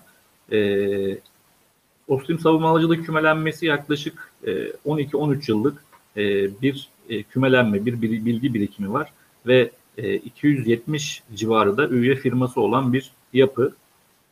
Bu yapı içerisinde tabii ki birçok alanda 50'nin üzerinde üretim ve hizmet kabiliyetine sahip firmalarımız var. Burada en küçük ihtiyaç halinde en küçük bir parçadan alt sistem ve sistem bazına kadar çıkabilecek ürünler üretebilecek firmalarımız var. Burada tabii bahsetmek istediğim şeylerden bir tanesi mutlaka bu firmalarımızın hem kendi öz kaynaklarını kullanmaları yanında birçok desteğe de ihtiyaçları oluyor. Tabii ki burada diğer arkadaşlarımın, diğer kümelenmelerin bahsettiği gibi OSSO olarak bizler de devlet desteklerini kullanıyoruz. URGE desteklerini kullanıyoruz. Ve amacımız da zaten öncelikle savunma ve havacılık sektöründe ülkemizde yerli üretimi ülkemize kazandırmak, yerli ve milli üretim yapmak ve burada kalmamak. Bunun neticesinde yaptığımız ürünün kalitesini ortaya koyarak yurt dışına da ihraç edebilmek, ülkemize de ekonomik girdi sağlayabilmek. Bu kapsamda çeşitli çalışmalar yürütüyoruz. Tabii ki her zaman... Pardon, sunumumuz yansımadı. Fevzi Bey mi yansıtacaktı? Hani eğer az önce... tamam. Geliyor tamam. Şu an. Buyurun. Dediğim gibi devlet destekleriyle yerli üretimin payını arttırıp ihracata odaklanmaya çalışıyoruz. Burada da şöyle ben bir güzel haber verebilirim. Bir hafta öncesinde yürüttüğümüz Ur-Ge projesi kapsamında Ticaret Bakanlığımızdan 1,5 milyon liranın üzerinde bir kurumsal kaynak planlaması konusunda firmalarımızın yararlanacağı bir hizmet için 1,5 milyon lira üzerinde bir desteğimiz onaylandı. Bunun tabii ki %75'i devlet desteği kapsamında Ur-Ge tebliği gereği. Burada örneğin o konudan girmek istiyorum. Kurumsal kaynak planlama aslında işin şirket bazında, firma bazında yapılan işin, kullanılan makinenin, teçhizatın, ekipmanın ve günün sonunda ortaya çıkacak hizmetin veya ürünün verimliliğini arttırmak adına yapılan bir çalışma. Tabii bu verimlilik arttıkça yapmış olduğunuz harcamalar daha kontrol edilebilir oluyor, işin kalitesi daha yükseliyor. Günün sonunda çıkarttığınız ürünün kalitesi daha yüksek oluyor ve ülkemize kazandırılan bu ürün hizmetleri daha sonrasında yurt dışına pazarlama imkanını bize sunabiliyor. Sürecin tüm detaylarını takip edebileceğimiz bir yapı. Tabii birçok firmamız OSTA tabii kurulduğu tarihlerde hani şunu hiçbir zaman demiyoruz, öyle anlaşılmasın. Her şeyi OSTA yaptı ya da hepsini biz yaptık, biz mutlaka bunları yaptık gibi bir şeyimiz yok. Burada her şey ortak bir çalışma neticesinde oluyor. Dediğim gibi 270 üye firmamız var. Bu firmalarımız kendi öz kaynaklarını, özverili çalışmalarını kullanarak işlerini yürütüyorlar. Burada biz bir nebze olsun destek olmaya çalışıyoruz. Bakıldığı zaman yurt dışına iş yapma anlamında özellikle havacılık sektöründe çalışıyorsanız AS9100 kalite sertifikasyonu talep edilen bir durum. Özellikle yurt dışı firmalarla iş yapabilmek adına. Bununla ilgili birçok çalışmamız oluyor. Örneğin bu her şeyi biz yapmıyoruz tabii ki şunun için söyledim. OSTA kurulduğunda 3 tane üye firma içinde toplamda 3 tane olan AS9100 kalite sertifikasyonu sayısı şu an devlet destekleri ve yaptığımız çalışmalarla 98 firmaya ulaştı bünyemizde. Burada bizim yapmış olduğumuz onlara sadece bir katkı sunmak. Tabii ki kendi imkanlarıyla bu kalite süreçlerini tamamlayan firmalarımız da var. Ama devlet desteklerimizi de kullanarak onlara katkı sunabilmenin açıkçası onurunu da yaşıyoruz. Buradan devam edersek ikinci slaytta bahsetmek istediğim bir durum daha var. Yine Ticaret Bakanlığımızın desteğiyle düzenlediğimiz bizim 2 yılda bir etkinliğimiz var. ICDDA adı altında Savunma Havacılıkta Endüstriyel İşbirliği Günleri. Tabii ki yaptığımız işin üretiminden sonra bunun tabii bilinirliğinin olması da çok önemli. Yaptığınız işi birilerine gösterebiliyor olmanız lazım. Ve aynı zamanda bu hem yurt içi firmaları için de geçerli, ana sanayi firmaları, kamu kurumları, yurt dışı firmaları için de geçerli. 2 yılda bir düzenlediğimiz bu organizasyonla biz hem ülkemizden ana sanayi firmaları, KOBİ firmalar, kamu kurumları ve yurt dışı firmalar ve kurumları etkinliğimize davet ediyoruz. Bu etkinlik kapsamında sektörel birçok kamu kurumumuz da ülkemizden etkinliğimizde yer alıyor, workshoplar düzenliyor, sunumlar yapıyor, firmalarla ikili görüşmeler gerçekleştiriyor. Burada her üç tarafı da yurt içi firma, yurt içi kamu ve yurt dışı firma ayağında her üç tarafı da bir araya getirmeye çalışıyoruz. Bunun dışında yine yapmaya çalıştığımız şey, dediğim gibi yaptığımız ürünü dışarıya göstermeniz gerekiyor, insanlara anlatabilmeniz gerekiyor, bilinirliğini arttırmanız gerekiyor. Burada yapmaya çalıştığımız şey üyelerimizin iş geliştirme çalışmalarına da katkı sunmak. Onları yurt içi firmalara tanıtabilmek. Son yaptığımız etkinlikten bahsedeyim ben. Tabii pandemi olmasaydı bir etkinliğimiz daha olacaktı ama maalesef ertelemek durumunda kaldık. Bir önceki etkinliğimizde yaklaşık 60 ülkeden katılımcı vardı. Bunlar satın alma ve tedarik zinciri yetkilileri firmaların. Burada firmalarımızda onları bir araya getirdik ve işbirliği potansiyeli oluşturmaya çalıştık. Yine yürüttüğümüz projeler sonucunda da firmalarımızın istihdamına, pazar paylarına ve ihracatına çok yüksek değerlerde katkı sağladık. Bunun sonucunda ihracat hiç yapmayan firmalarımızdan ihracata başlayanlar oldu. İhracat pazarlarını arttıran, farklı ülkelere iş yapan firmalar oldu. Bunlara katkı sağlamaya çalıştık. Onun haricinde ben tabii şundan da bahsetmek istiyorum. Sadece ulusal değil, uluslararası anlamda da bizim Meksika, Rusya, Malezya ve Fransa ve Pakistan gibi ülkelerde çeşitli kurum ve kuruluşlarla işbirliği anlaşmalarımız var. Yine firmalarımızın ürünlerini, hizmetlerini onlara tanıtıp oralara iş yapmaya, ülke ekonomimize katkı sağlamaya çalışıyoruz. Buradan bir sonraki slaytıma da geçecek olursak, evet biz bu çalışmaları yapıyoruz ama tabii ki mutlaka çeşitli sıkıntılarda karşımıza çıktığı noktalar oluyor. Bununla ilgili naçizane birkaç öneri ben sunmak istedim.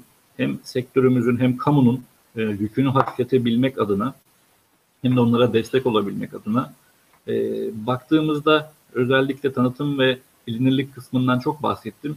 Şuna bağlayacağım. Burada baktığımızda biz de birçok kamu kurumuyla veya kuruluşla görüştüğümüzde hep şunu görüyoruz. Mutlaka her yerin bir kendine özgü, işte kayıt altında olan firmalarına veya üyelerine özgü yetenek envanterleri, kabiliyet maddeleri, tanıtım katalogları, birçok ürünü var.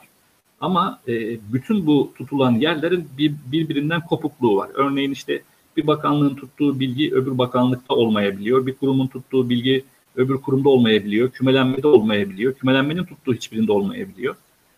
Bununla ilgili tabii ki özellikle savunma havacılık sektöründe, dinamik sektörde özellikle doğru firmaların bulunabilmesi, gereksiz yatırımların engellenebilmesi adına kamu kurumları, kuruluşları ve kümelenmeler tarafından oluşturulan tüm bu dokümanların konsolide edilmesi gerektiğini belirtmek istiyorum. Bu dediğim gibi hem aynı yatırımlara bütçe harcamayı engelleyecek hem de en doğru zamanda en doğru firmaya ulaşabilmeyi kolaylaştıracaktır. Burada kamu kurumlarımız kümelenmelerden özellikle faydalanmaları çok yerinde olacaktır. Çünkü kümelenmeler sektörün içinde olan sektöre değen yapılar ve kimin neyi nasıl ürettiğini, nasıl üretebileceğini çok yakından takip eden yerler. Aynı şekilde üniversite sanayi işbirliği kapsamında belirtebileceğim etkin projelerin gerçekleştirilmesi ve nitelikli personel istihdamına katkı sunulması anlamında şöyle bir olay, yani durum görüyoruz ve aynı şekilde zaten bize de geliyor. Akademisyen uzmanlık alanı, proje geçmişi ve projede yer almış lisansüstü öğrenci bilgilerinin doğru şekilde konsolide edilip kullanılması gerekiyor. Özellikle çeşitli projelerde bu konuda yetenekli iş gücü, konunun uzmanı iş gücü bulunamadığı belirtiliyor. Ama bakıldığı zaman aslında üniversitelerde yapılan birçok projede yer alan lisansüstü öğrenci arkadaşların kayıtları zaten yer aldığı proje kapsamında tutuluyor. Buralardan faydalanabilir ve eşleştirme yapılabilir diye düşünüyoruz. Bu şekilde hem üniversite sanayi işbirliği çeşitli projelerle arttırılabilir ve burada yer alan arkadaşlar ve daha sonrasında mezun olan arkadaşlar istihdam anlamında da hem kendilerine hem bildikleri firmaya katkı sağlayabilirler. Bir noktada da yine kamu kurumlarımızın yükünü azaltmak adına oluşturulan devlet desteklerinde işin fizibilite kısmında kümelenmelerle de çok yakından işbirliği yapmalarının faydalı olacağını düşünüyoruz. Çünkü örneğin baktığımızda projelerde birçok projede tabii ki devletimiz de herkese destek vermek istiyor ama birçok projede makine ekipman desteğinin çok fazla olduğunu görüyoruz ve burada aslında sektöre inip baktığımızda, savunma havacılık sektörü özelinde konuşuyorum, baktığınızda sanayide birçok firmada birçok makinenin atıl durumda olduğunu veya işte çok fazla işlemediğini görebiliyorsunuz. Burada bu projeler kapsamı öncesinde fizibilite çalışması kısmında bu envanterlerin çıkarılması, hangi firmada neler var, nasıl kullanılıyor, kullanım durumları ne? Onun dışında iş gücü anlamında da aynı şekilde yapılabilir. Proje kapsamında tezgah alımına varıyor bu. Hani sonuçta baktığınızda devlet desteği kapsamında olan makine, teçhizat, ekipman çok teknolojik ürünlerden ziyade tabii ki herkes kendi işini büyütmek, projede yer almak istiyor. Herkes CNC tezgah olarak bunu döndürmeye çalışıyor ama dediğim gibi baktığınız zaman sektörde birçok firmada az kullanılan veya atıl durumda olan makineler var. Bunların da bir envanterinin çıkarılması ve proje fizibiliteleri yapılırken bu desteklerin farklı şekilde yönlendirilmesi hem ekonomimize de katkı sağlayacaktır diye düşünüyorum. Aynı zamanda sektörel bazda savunma sektöründe, havacılık sektöründe özellikle arkadaşlarımın bahsettiği gibi sağlık market, DME uygulamaları gibi aslında bakıldığında ham madde anlamında da kesici takım, makine yağı gibi birçok alanda da birçok firmanın alımlar yaptığını görüyoruz ve bu alımların ortak bir toplu satın alma platformu üzerinden yapılabilmesi eğer mümkün olursa buraya harcanacak olan paraların da daha az olacağını düşünüyoruz. Tabii ki bu sistemi de detaylı olarak takip edilmesi, bu sistemin gerekiyor. Doğru işlemesi açısından. Tüm bunların tabii ki daha çok konu olabilir. Vakti sığdırmaya çalışıyoruz ama tüm bu çalışmalarla hem KOBİ'lerimizin sektöre olan katkısının artmasına hem ülke ekonomimize ve kalkınma politikalarına katkı sağlayacağına inanıyoruz ve daha derin kümelenmelerle birlikte çalışan kamu kurumlarımızın ve orada çalışan memurlarımızın da yükünü hafifletmek adına tekrar belirtmek isterim ki sanayiye yakın olan bizim gibi kuruluşlarla çok daha yakından çalışmalarında büyük fayda görüyoruz. Teşekkür ediyorum Gülnaz Hanım.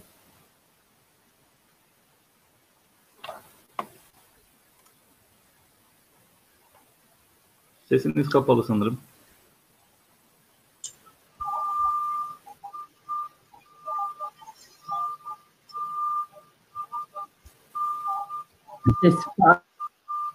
Teşekkür ederiz. Çok kompakt, çok özet ve çok nitelikli bir özet olmuş. Çok sağ olun. Tekrara da düşmediğiniz için, süreyi kullandığınız için çok teşekkür ederim. Bir de tabii her zaman sizin dikkat çektiğiniz bir şey var. Aslında Savunma Sanayi Başkanlığı sektörün doğası gereği bunu yaptı. Diğer sektörlerde de sık sık altını çiziyoruz. Veriyi doğru yönetmek, değil mi? Veriyi toplamak ve doğru yönetmek ve doğru görev dağıtmak üzerine öneriniz var gerçekten. Yani alımların etkin bir biçimde kullanılması için veriyi öncelikle toplamak gerekiyor. Birçok yerde dağınık duruyor. Birçok sektörde dağınık duruyor. Dediğim gibi savunma sanayi stratejik olarak sektörün doğası gereği bunları toparlamak durumunda bundan da iyi faydalanıyor. Bu modelin yaygınlaşmasını istiyoruz. Az önce medikalde söylediğimiz, medikalde aslında neredeyse savunmadan daha da geniş veriye sahip aslında. Ama o veriden yola çıkarak yapılan toplu alımlar, toplu kamu alımları ya da akıllı ekonomik planlamalarda biraz gecikiyoruz. Orada da açıkçası gerekirse mevzuattan çok yaklaşıma, bürokratik yaklaşıma, bürokratik cesarete takılıyoruz diye düşünüyoruz. Sanırım hepimiz adına ön görüşmelerde yaptığımız üzere bunları söyleyebiliriz. Bürokratik cesaretle ilgili, bürokratik işbirliği ve cesaretle ilgili çarpıcı örneklere de sahip sektörümüz raylı ulaşım sistemleri. Değil mi İlhan Bey? Yani biz savunma ve medikalle uğraşırken raylı ulaşım sistemleri dedi ki bir saniye, savunma ve medikal kadar neredeyse bu ülkenin önümüzdeki 10 yıl içinde alım yapacağı, almak zorunda, yapmak zorunda olduğu, üretmek zorunda olduğu bir sektör burası da. Ve bu anlamda da kuruldukları günden bu yana tabii ki çok büyük yatırımlar, küçük ve orta ölçekli yatırımlardan çok fazla bahsedilmiyor raylı ulaşım sistemlerinde. Büyük sistemler, teknolojiyi takip etmesi gereken sistemler, önden planlanması gereken sistemler. Bu anlamda da kamuyla çok yakın ilişkiler geliştirmeye çalıştı ve deneyimler yaşadı. Sanırım benim düştüğüm sırada siz birkaç güzel haber paylaşmıştınız. Şimdi de tespitlerinizi dinleyelim İlhan Bey. Sizinle bitireceğiz. Zaten hepimiz farklı bir biçimde aynı şeylerin etrafında döndük. Çok cümlelerini çok fazla kullanmayı düşünmüyorum. Bir iki cümle dışında. Dolayısıyla son sözü size vereceğim. Bir 12 dakikanız olacak. Bizden sonra TÜBİTAK Başkanımız Profesör Doktor Hasan Mandal'ın sunumu var. Keyifle izleyeceğiz onu her konuşmasında olduğu gibi. Dolayısıyla size veriyorum sözü. Raylı ulaşım sistemleri kümelenmesi koordinatörü Doktor İlhami Pektaş. Aynı zamanda da Ostim Teknik Üniversitesi öğretim görevlisi. Çok teşekkür ediyorum Gülnaz Hanım. Ayrıca bize bu fırsatı sunan, programı organize eden Ostim Teknik Üniversitesi'ne ve Memur Sen'e ve tüm katılımcılara teşekkür ederek sözlerime başlamak istiyorum. Slayta geçebilir miyiz? ARUS bilindiği gibi 2012 yılında kuruldu. 2012 yılında yani 8 yıllık bir kümelenmeyiz. Bu süre içerisinde biz şu anda Türkiye'nin 22 ilinden 170 sanayici üyemizle birlikte ve 30 binden fazla çalışanıyla tüm Anadolu'yu kapsayan geniş bir kümelenmeyiz raylı sistemlerde. Biz aynı zamanda 2018 yılında Avrupa ERCI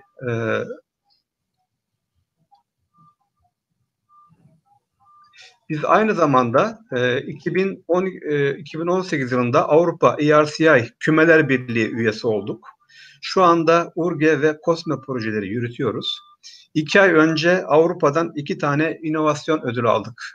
Aselsan firmamız ve Enecon firmamızla birlikte. Biz bu 2012 yılından bu yana 8 yıllık kısa dönem içerisinde 8 tane milli marka çıkarttık. Ve bu 8 tane milli markamız şu anda İstanbul, Bursa, Kayseri, Kocaeli, Samsun'da olmak üzere 212 tane adet raylı sistem aracı şu anda hizmet veriyor. Buna ilave olarak, müjde olarak biraz önce vermiştim. Antalya'da ihale aldık. Gaziantep'te ihaleyi almak üzereyiz. Ve Gebze Darıca metro hattı ilk defa Türkiye'de metro hattı ihalesini alarak Türkiye'deki yelpazemizi genişletiyoruz. Biz 25 ülkeye yani Tanzanya'dan Etiyopya'ya, Ukrayna'dan Katar'a, Polonya'dan Romanya'ya kadar, Tayland'a kadar 25 ülkeye 750 milyon euro yıllık ihracat yapıyoruz.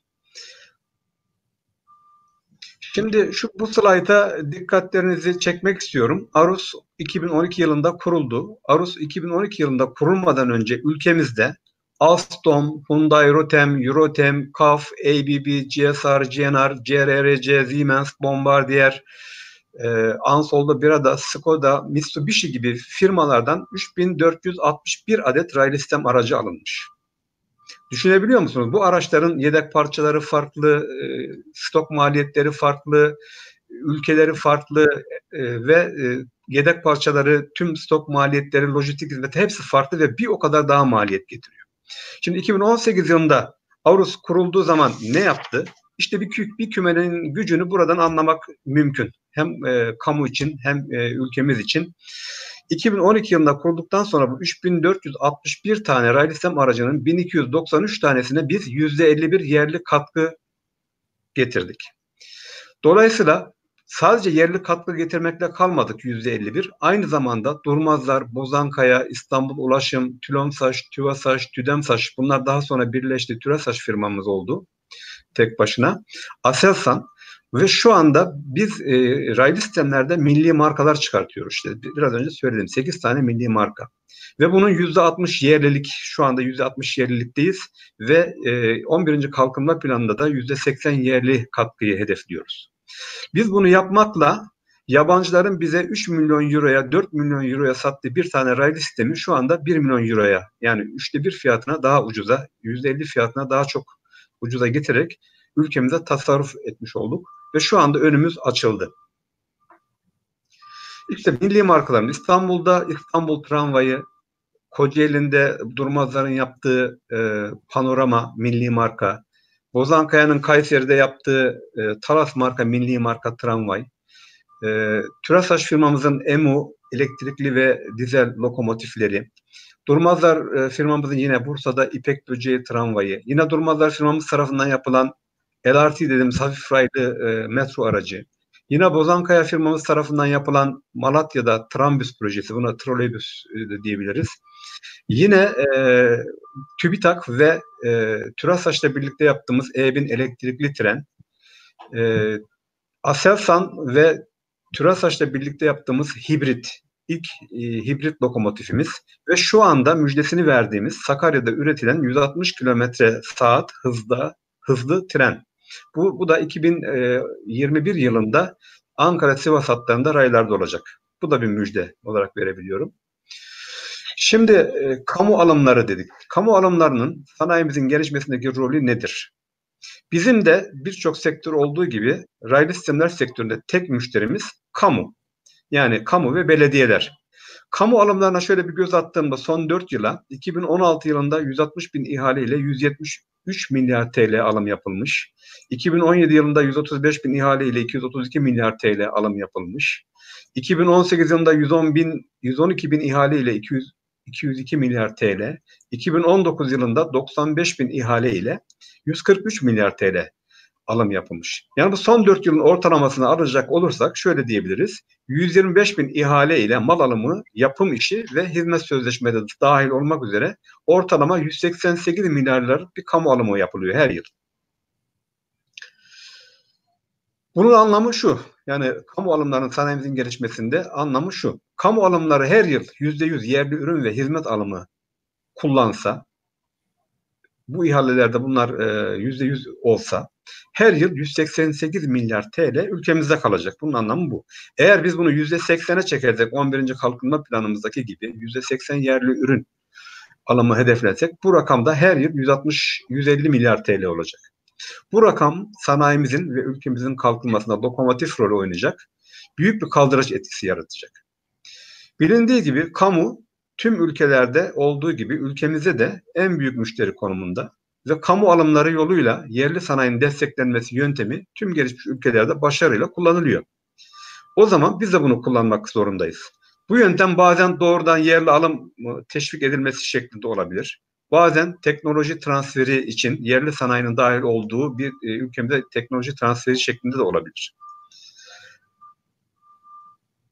Şimdiye kadar ülkemizde kamuda yerli katkının artırılması için, yerli ürünlerin alınması için yapılan çalışmalara bakacak olursak, 4734 sayılı Kamu İhale Kanunu'nun yerli isteklilerle ilgili %15 avantaj düzenlemesi, bu büyük başarı.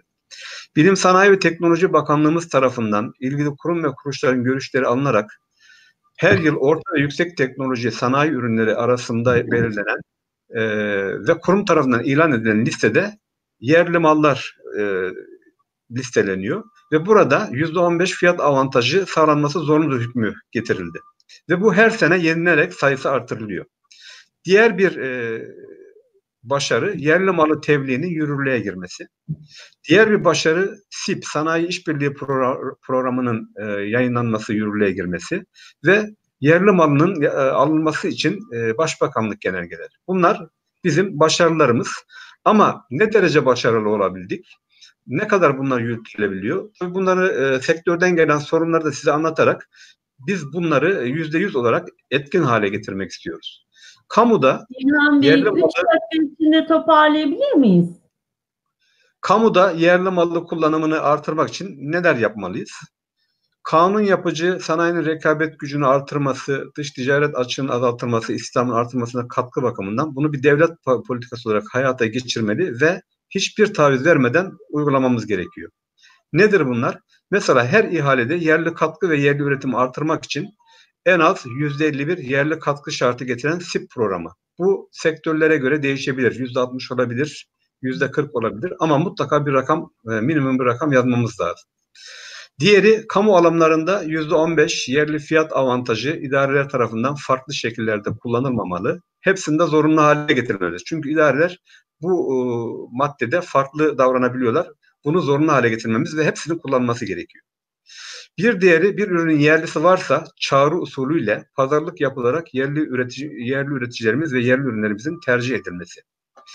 Bir diğeri, yurt dışı kredi kullanıldığında maalesef yurt dışı şartnameler adrese teslim şeklinde yapılıyor. Bunların adrese teslim şeklinde değil, yerli üreticiyi koruyacak şekilde düzenlenmesi ve Sanayi İşbirliği Programı'nın uygulanması ve Sanayi Bakanlığımızın da bunu denetlemesi, denetim altına alması gerekiyor. Büyük alımlarda milli bir konsorsiyum kurulması teşvik edilmelidir ve çağrı usulüyle bu milli konsorsiyum ihalelere davet edilmelidir. TL ile ihaleye çıkıldığında eskalasyon uygulanmasında yerli firmalarımız kur artışından büyük zarar görüyor. Proje süresince oluşan bu finans sorunun mutlaka çözülmesi gerekiyor. Yani Döviz arttığı zaman tüm yapılan işlerdeki finans değişiyor. Bunu eskalasyon uygulamasıyla düzenlememiz gerekiyor.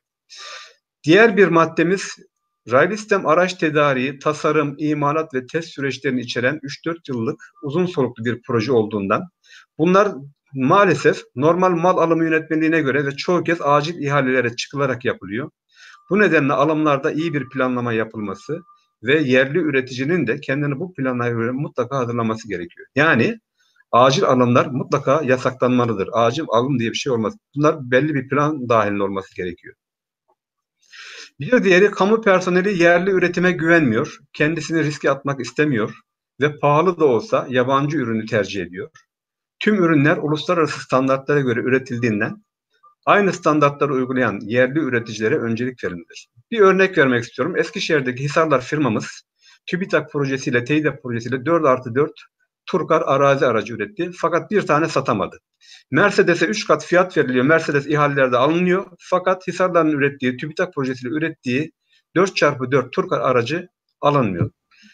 Ar-Ge teşvikleri ülkenin ihtiyacına göre desteklenmeli ve Ar-Ge ile Gülnaz Hanım, ben toparlıyorum hepsini. Öyle tamam, söz aldım. son sözlerini size bırakıyorum o yüzden. Teşekkürümüzü de ederek teşekkürümüzü de size bırakıyorum. Onun için daha girmeyeceğim. Buyurun lütfen. Tamam. Ar-Ge teşvikleri ülkenin ihtiyacına göre desteklenmeli ve Ar-Ge ile geliştirilen ürünlere alım garantisi verilmelidir mutlaka. Yine örnek olarak Hisarları veriyorum. 4x4 Turkar arazi aracı TÜBİTAK TEİDAP projesiyle üretildi. Fakat üretildiği gibi kaldı. Daha sonra Hisarlar bunu Tarım Orman Bakanlığı'na hediye etti. Herhalde bu şekilde kaldı. Yani seri üretime geçemedi. Bunun mutlaka seri üretime geçecek şekilde Ar-Ge'nin yapılması lazım. Belediye alımlarında Fevzi Bey'in de söylediği gibi İller Bankası ve kamuda Devlet Malzeme Ofisi vasıtasıyla yerli ürünlere öncelik verilerek ve teşvik edilerek alım yapılması sağlanabilir. Bu büyük bir fırsat. Finans zorluğu çeken yetenekli yerli firmalarımıza uygun şartlarda yeni finans kaynaklarına erişim modelleri sunulmalıdır. Mesela FZK şeklinde bir firma kurduk. Fiksan ve Ziraat Katılım Ortaklığı yeni bir model. Ziraat Katılım Fiksan'la ortak yeni bir firma kuruyor. 7 yıllık. 7 sene sonra Ziraat Katılım çekiliyor. Fiksan FZK firması kendi başına şirketi yürütüyor. Güzel bir model. Ve biz şu anda yeni bir model üzerinde Ostim Teknik Üniversitesi ile Türkiye'de tüm dünyadaki finans modellerini inceleyerek Türkiye'de yeni bir finans modeli getirmek için bir proje yaptık. Bu proje sonucunda da bunu tüm tanıtımını yapacağız. Firmalarımızdan gelen bir sorun, yabancıların katılmadığı ihalelerde yerli firmalarımızdan yabancılardan farklı olarak damga vergisi, karar pulu gibi şeyler isteniyor. Bu uygulama kaldırılmalıdır. Yabancılara nasıl yapılıyorsa bizim firmalarımızda yapılmaması gerekir. Yurt dışında iş yapan müteahhitlerimiz her yıl yaklaşık 1 milyar dolarlık iş alıyorlar. Çok önemli bu. Yerli ürünlerimizin müteahhitlerimiz tarafından tercih edilmesi mutlaka sağlanmalıdır. Böylece yurt dışına ihracat rakamlarımız daha da artacaktır. Bağımsız kuruluş, sertifikasyon, test ve gözetim için her yıl yurt dışına 2 milyar dolar paramız gidiyor. Yerli ve milli bağımsız kuruluşlarımız, test ve belgelendirme kuruluşlarımız desteklenerek bu 2 milyar doların ülkemizde kalması mutlaka sağlanmalıdır. İthal edilen ürünlerin stratejik önem sıralamasına göre yerli üretilmesi teşvik edilmeli ve yerli üretim fonu kurularak bu ürünlerin sürekli olarak yerleşmesi gibi bir döngü fon sağlanmalıdır. Bunun için yerli üretimi destek fonu mutlaka kurulmalıdır ki şu anda stratejik ürünlerimiz önem sırasına göre her yıl yerleştirilmesi devam ediyor. Yerli üreticilerimize yurt dışı firmalar olduğu gibi avans verilmesi, ödemelerin zamanında yapılması, işlerin aksamaması için çok önem arz ediliyor. Dolayısıyla bir projenin bitmesi için bunlar finansal olarak çok önemli. Son söz olarak şunu söylemek istiyorum. Neden yerli ve milli üretim? Sadece raylı sistemlere bakacak olursak 2035 yılına kadar 7.000 adet metro, tramvay, hafif metro araçları, 2100'den fazla yüksek hızlı tren, dizel ve elektrikli banliyö trenleri ihtiyacı var. Bunlar altyapısıyla birlikte 100 milyar euro tutuyor. Biz Avrus üyeleri olarak tüm sanayicilerimizle bunları yapacak güçteyiz, yetenekteyiz ve yapıyoruz. Kendimizi ispatladık. Dolayısıyla ülkemizde biz artık ithal ürün görmek istemiyoruz.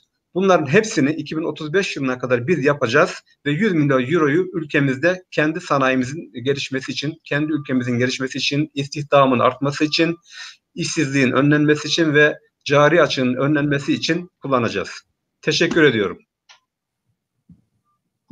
Biz teşekkür ederiz. Emeği geçen herkese, tekrar memur sene OSTÜM Teknik Üniversitesi'ne bize bu fırsatı tanıdıkları için ve özellikle yayını hazırlayan, konferansı yürüten arkadaşlarımıza emekleri için çok çok teşekkür ediyoruz.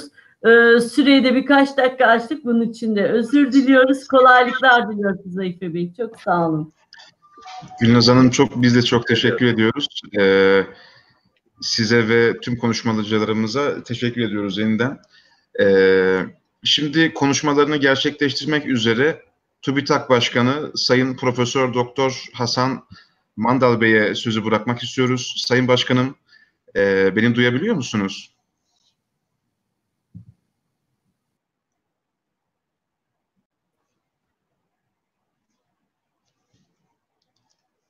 Okey. Evet. Evet. Merhaba. Sanırım görüntüm ekranda. Sesim de geliyor. Evet, merhabalar. Evet başkanım. Herkese iyi günler diliyorum. Konuşmaya geçelim hemen isterseniz. Çünkü zamanını çok iyi yönettiğinizi görüyorum. Ondan dolayı da öncelikle tüm katılımcıları hem şahsım hem kurum TÜBİTAK adına saygı ve sevgiyle selamlıyorum. Toplantının dün başlamış, bakanlarımızın katılımıyla başlamış olan aşamasında değişik panellerle son aşamasına gelmiş olmasını ve yapılan katkılardan dolayı gerçekten memnuniyetlerimi ifade ediyorum. Çünkü genelde alışık olduğumuz konferanslardan farklı, yani teması itibariyle, ama oldukça önemli. Umarım benim yapacağım sürem dahilindeki katkı da bu doğrultuda olacaktır. Hemen sunuma geçiyorum.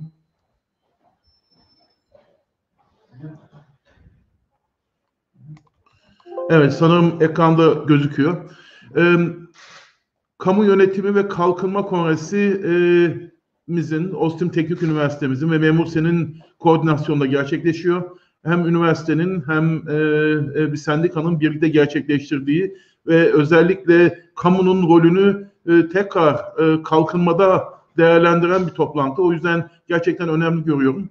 Ben de madem biz yeni işler konuşacağız, yeni bir yaklaşıma gitmemiz gerekiyor.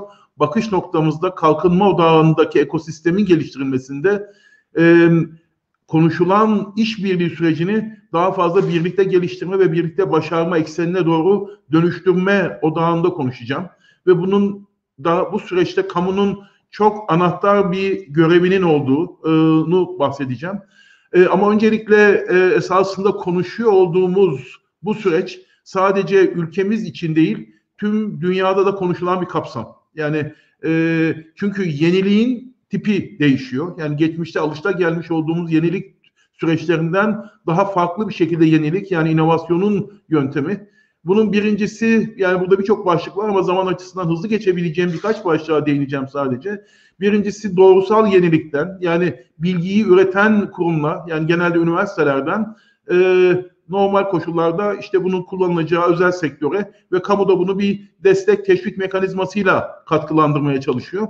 Ama şu anki eğilim yaşanılan, yani bilgi üretiminin yeterince kullanıma dönmediği için, dolayısıyla bilgi üretenin rolü bilgiyi aktarmakla bitmiyor. Bu bilgi kullanılabilir bilgiye dönüşene kadar devam ediyor. Dolayısıyla kamunun da bu konudaki destekleyici rolü bunun gerçekten kullanıma dönüşümü. Bir diğeri kamu anlamında bakıldığı zaman süreçler geçmişte daha tek disiplinliyken, yani sadece belki teknoloji odaklıyken yine ve buradaki konuşulan konular da teknolojik belki boyutta, ama bunun teknolojik boyutunun ötesinde çok daha karmaşık problemlerle karşılaşıyor olduğumuz, en güzel örneği şu an yaşıyor olduğumuz Covid dönemindeki süreçler. O yüzden bu sürecin içindeki yenilikteki dönüşüm sadece bir teknoloji odaklı bir yenilik değil, bunu sistemin tüm bileşenlerini içeren, yani bunun içinde kamunun da özellikle ciddi bir rolü var. Özellikle sosyal ve beşeri bilimler özellikle ülkemizde, yani Türkiye ülkemizde hızlı gelişen ekonomilerde süreçler bazen çok teknolojik boyutta ele alınıyor. Ama bu teknoloji boyutunun ötesinde sistematik güçlük içeren kısımda, örneğin dediğim gibi Covid'deki yaşanan süreç veya yakın zamanda yaşamış olduğumuz deprem süreci, bunların hepsi sistematik güçlük içeren konular. Dolayısıyla bu kapsamdaki dönüşüm de yine kamunun rolü ve bunların tümünün gerçekleştirildiği ortamlarda da sistematik yeniliğe doğru dönüşme giderken işbirliğinden daha çok birlikte geliştirmenin ön planda olması. Yani ikisinin arasındaki fark, kamu görevimi yaptım diyor, işte üniversite görevimi yaptım diyor, işte özel sektör görevimi yaptım diyor ama ortada ürün yoksa hala esasında kurumlar başarılı sayılamaz.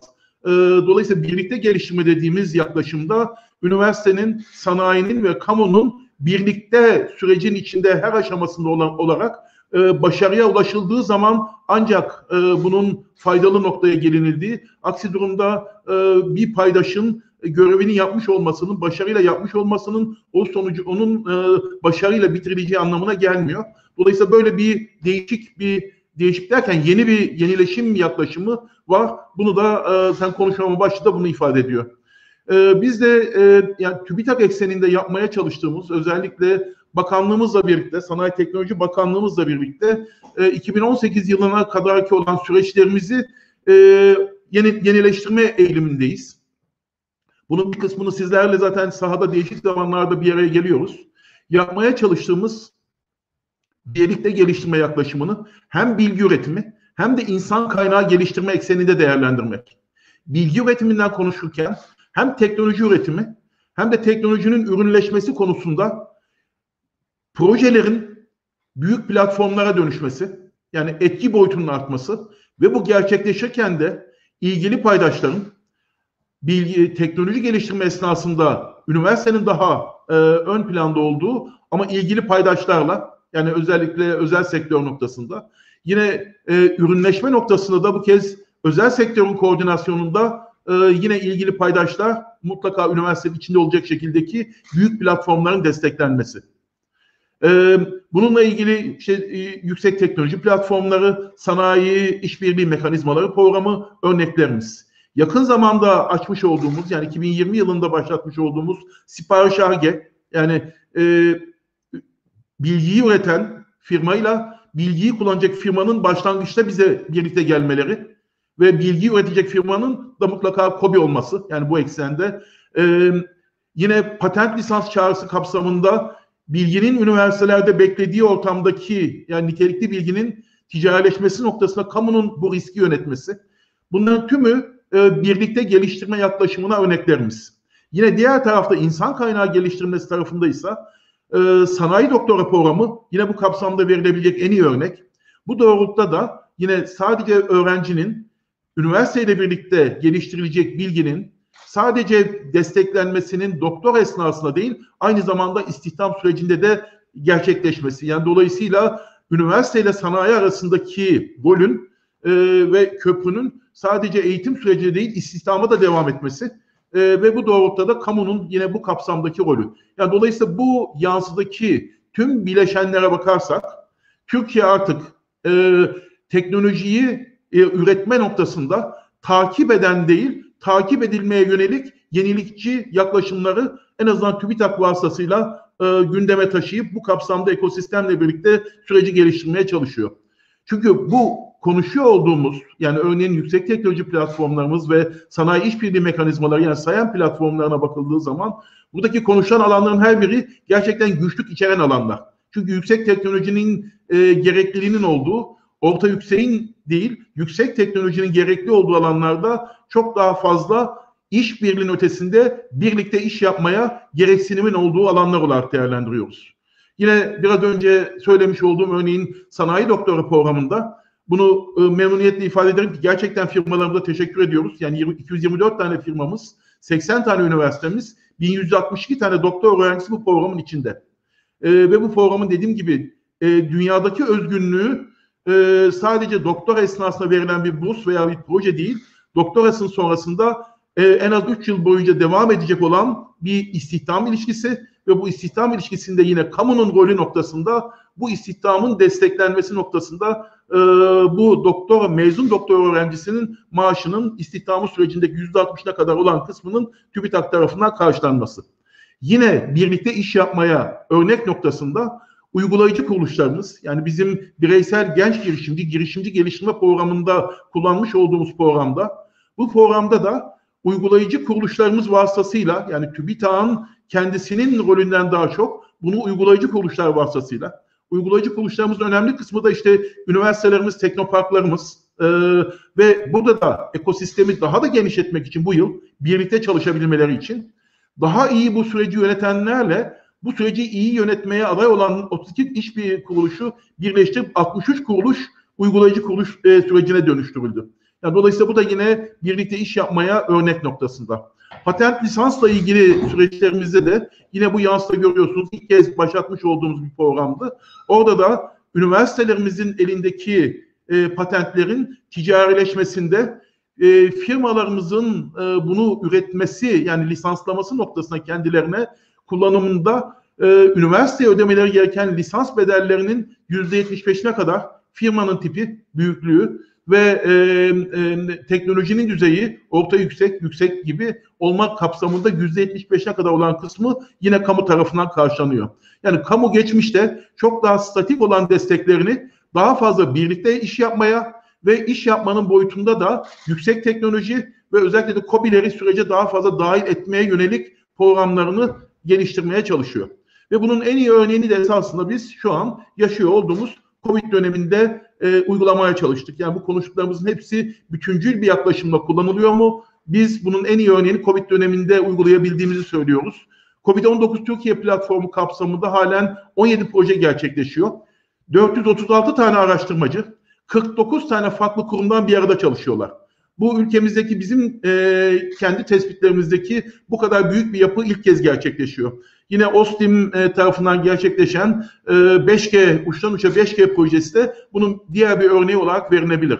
Buradaki yine bu kapsamdaki bu birlikte geliştirme yaklaşımıyla 4 tane aşı adayı şu an klinik faz çalışması aşamasına gelindi. 2 tesis GMP üretim yetkisini Sağlık Bakanlığımızdan aldı. Dolayısıyla hızlı bir şekilde insan üzerinde çalışmalara başlanacak. Yine aşı kısmı, ilaç kısmında da benzer başarılar söz konusu. Ama buradaki en önemli boyutlardan yine ifade etmeye çalışacağım, birlikte çalışmanın ekseninde unutulmaması gereken bir boyut var. Öğrencilerimiz. Dolayısıyla bu 436 tane 49 farklı kuruluştan 436 araştırmacının 300'ü genç araştırmacılarımız. Dolayısıyla bunun da bu süreci sürdürülebilirliği anlamında önemli olduğunu düşünüyorum ve burada da yine kamunun rolü. Yine Covid dönemi şunu gösterdi ki normalde TÜBİTAK değerlendirmeleri uzunca zamana yayılmış, 3 ile 6 ay arasında yayılan bir dönemi bir ayda gerçekleştirebiliyor. Dolayısıyla bu kapsamda da KOBİ'lerimize yönelik başlatılan bir çağrıda, Covid çağrısında 444 firmamızdan aldığımız çalışmanın 35 tanesi desteklendi ve şu an yürürlükte ve başarıyla devam ediyor. Yine bu sürecin uçtan uça noktasına bakıldığı zaman sadece bir teknoloji boyutu değil, aynı zamanda sosyal, beşeri ve ekonomik boyutunun da dikkate alındığı bir ortamda ki bir sürecin yönetildiği, burada da bir 102 tane proje Covid kapsamında gerçekleştiriliyor. Ve bu sürecin unutulmaması gereken en önemli paydaşların arasında da girişimciler ve burada da 30 tane genç girişimcimiz, henüz firmalaşmamış girişimcimiz, burada da Covid odaklı projelerini gerçekleştiriyor. Ve bir diğer aşaması da bunun tabii ki yayılım boyutunda konferanslarla bunların duyuruluyor olması. Ama buraya bakıldığı zaman öğrenciden en yetkili araştırmacıya, disiplinlerin fen, mühendislik, sağlık yanında sosyal ve beşeri bilimlerin içine alınması, üniversite, sanayi ve kamunun birlikte tamamen dahil ediliyor olması bizim birlikte geliştirme yaklaşımına iyi bir örnek olduğunu söyleyebilirim. Bu yansı bunun bir göstergesi ve geçtiğimiz haftada TİSK tarafından, Türkiye İşveren Sendikaları Konfederasyonu tarafından da bu geliştirmiş olduğumuz model birlikte mümkün noktasında birincilik ödülüne layık görüldü. Dolayısıyla bu yapmış olduğumuzun da STK'lar tarafından da değer bulması bizim için kıymetli. Buradaki yaklaşım kaynakların ortak kullanımı, işte altyapıların, insan kaynağının tedarik zincirinin ortak kullanımı esasında buradaki biraz önceki bahsedilen paneldeki kümeleşme yaklaşımının ekosistemin daha geniş çerçevesinde gerçekleşiyor olması. Ve bu öğrenmiş olduğumuz gelecekte daha zor alanlar için biyogüvenlik, işte siber güvenlik, gıda güvenliği gibi başta olmak üzere birçok alanda da kullanılabilecek boyutta olduğunu düşünüyoruz. Ve bu sürecin özellikle de vurgulamam gereken ve Ostim Teknik Üniversitemizde bu anlamda tabii ki tebrik ediyorum. Yani süreçlere bakışın içinde sadece teknoloji boyutunu ön planda tutmanın yanında sosyal ve beşeri bilimlerin de içinde olduğu şekilde süreçlere ve sorunlara çözüm bulma arayışının da çok kıymetli olduğunu düşünüyorum. Biz de bu Covid döneminde bu sürecin bütünleşik yapısındaki en kıymetli bulduğumuz başlıklar arasındaki birisi de buydu. Ve buradaki gördüğümüz yani Covid döneminde açılan sosyal bilimlere yönelik olan çağrıdaki disiplinler itibariyle bakarsanız ama karşı ekseninde baktığınız zaman bu alanlardaki hangi tip tematik alanlardaki yetkinliklerle buluştuğuna bakarsak yani gerçekten sürecin bütüncül bir yaklaşım içerisinde birlikte geliştirmeyi kuvvetlendirecek şekilde gereksinimine ihtiyacı olduğunu bir kez daha ifade etmek gerekiyor. Ve geleceğe doğru baktığımız zaman yani değişen küresel ekosistemde değişen ve zorlaşan güçlüklerle birlikte başa çıkabilmenin yönteminin ancak bununla birlikte olabileceğini düşünüyoruz. Ve biz sürdürülebilir kalkınma için bu modelin diğer sektörlerde de diğer alanlarda da gerçekleşebilmesi için bir çaba içindeyiz ve biz bunu yapabileceğimizi ve ülkemizin de bu konuda sadece konuşmamın yine iş yerinde ifade ettiğim dünyadaki gelişmeleri izleyen değil, dünyadaki gelişmelere örnek rol olabileceğini ve yakın zamanda açıklanan 2019 yılı istatistiklerine baktığımız zaman Ar-Ge'nin de bu kapsamda ciddi bir kaldıraç olduğunu, Ar-Ge'ye yapılan yatırımın işte 1.06'ya çıkmış olması gayri safi yurt içi hasılanın içerisinde. Bunun içerisinde özellikle özel sektörün payının dünyadaki örneklerde belki 1.06 rakamı bizi ikna etmiyor. Daha iddialı hedeflerimiz var Ar-Ge'ye ayrılan kaynakta. Ama özel sektörün bu sürece yüzdesel anlamında katkısı %64.2'ye ulaşmış olması dünyadaki birçok ülkenin yani gelişmiş olan ülkelerin önünde bir rakam. Özel sektörün Ar-Ge'ye olan dahiliyeti yine insan kaynağı boyutunda da %62.9'u tam zaman eşdeğer Ar-Ge personelinin özel sektör tarafından gerçekleşiyor olması bunun geleceğe doğru baktığımız zaman büyük bir umut noktasını ve bu karşılaşıyor olduğumuz güçlüklerin bu birlikte geliştirme yaklaşımıyla daha da fazla mümkün olabileceğini. Son olarak da belki ifade etmeye çalışacağım kamunun rolüyle birlikte özellikle özel sektörün ve üniversitelerimizin sürecin içindeki boyutunu sadece ulusal bir eksende değil, uluslararası eksende de başarısını ve referansını koyabileceğimiz bir başlıkta Avrupa Birliği çerçeve programları araştırma ekseninde konuştuğumuz zaman ve Ufuk 2020'de biz ülke olarak ilk kez çerçeve program 6, çerçeve program 7 ile karşılaştırıldığı zaman sürece dahil etmiş olduğumuz yani taahhüt etmiş olduğumuz bütçenin ötesine geri dönüşü sağlamış olduk. Buradaki rakamlarda da görüyorsunuz. Daha dün yeni sonuçlar açıklandı. Gerçekten heyecan verici. Dolayısıyla hem üniversitelerimiz hem özel sektörümüz sürecin geliştirilmesini, Ar-Ge tabanlı geliştirilmesini sadece ulusal programlarda değil, yurt dışındaki imkanları da kullanma noktasında başarılı ve daha da başarılı olacaklar. Ve burada da dikkatinizi çekmek istediğim 2019 yılına kadar biz sadece 7 tane koordinatörlük yapan bir ülkeyken şu an 26 tane yani son 2 yıldaki başarıyı görüyorsunuz. Ve buradaki referans noktası ülkemizdeki sistemin birlikte geliştirme yaklaşımına doğru geliştirildiği ortamda bizim başarımız arttı. Aynı zamanda da sadece ortak değil artık biz koordinatörüz.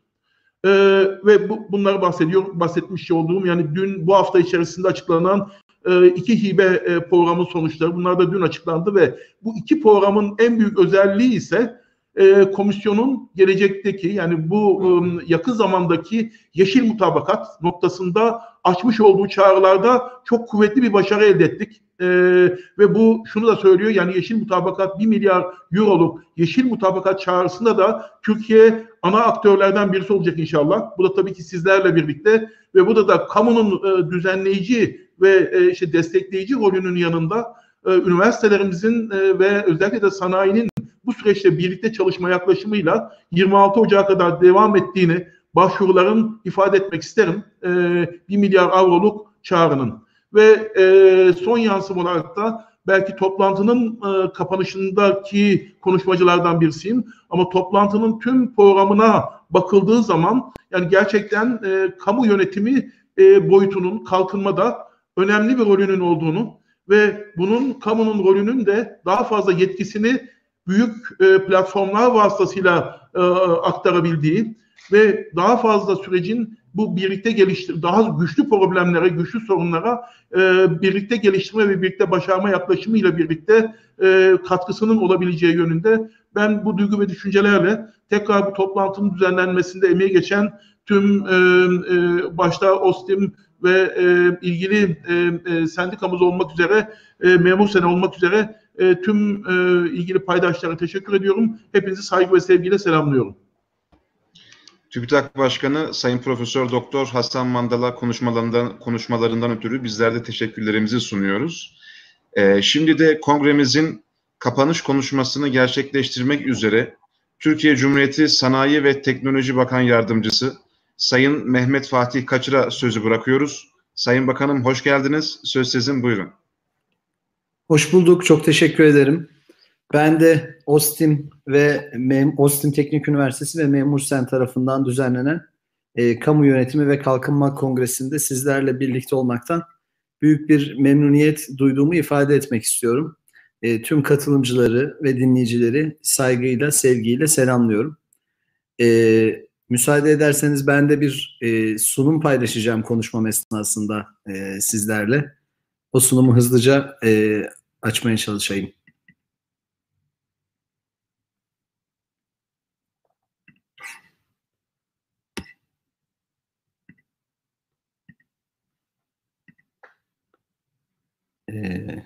Zannediyorum açılmadı. Bir saniye.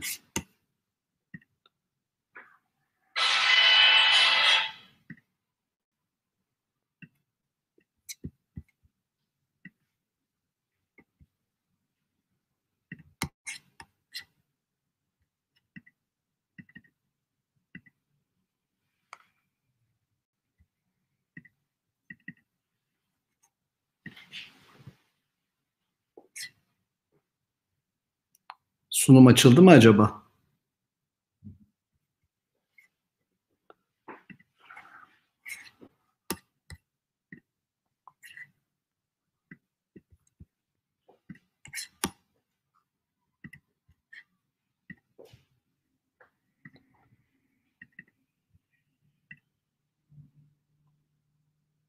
Şimdi açılmış olması lazım ama.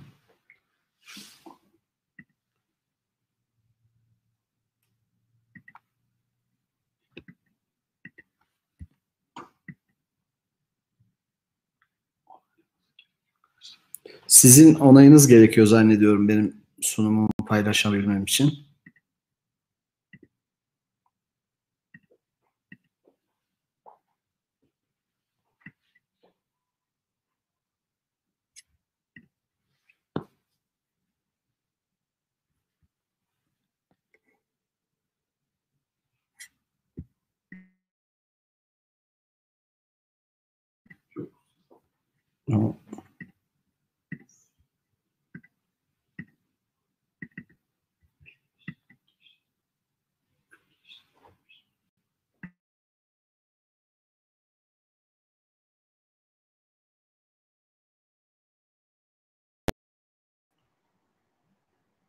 Sayın Bakanım, evet, ben sunumu paylaşıyorum ama ekrana yansımıyor. Paylaşıyorsunuz. Bilgisayardan mı kaynaklanıyor diye şüphe ettim. Bu arada arkadaşlar o zaman diğer başka bir bilgisayardan açsınlar. Hemen ondan da bağlanmaya çalışalım. Teknik ekipten arkadaşlarımız sizden sunumu alıp göndermiştik sunumu paylaşabilir. Uygulama penceresinden sunumu seçip paylaş der misiniz demiş arkadaşlarımız. Yaptım, birkaç kere yaptım tabii. Pekala. Ben şimdi arkadaşlara iletiyorum sunumu. Hadi biz bu taraftan paylaşırız. Sizin akışınıza göre biz de sunumu görsel olarak ilerletiriz. Ben hemen iletiyorum arkadaşlara durumu.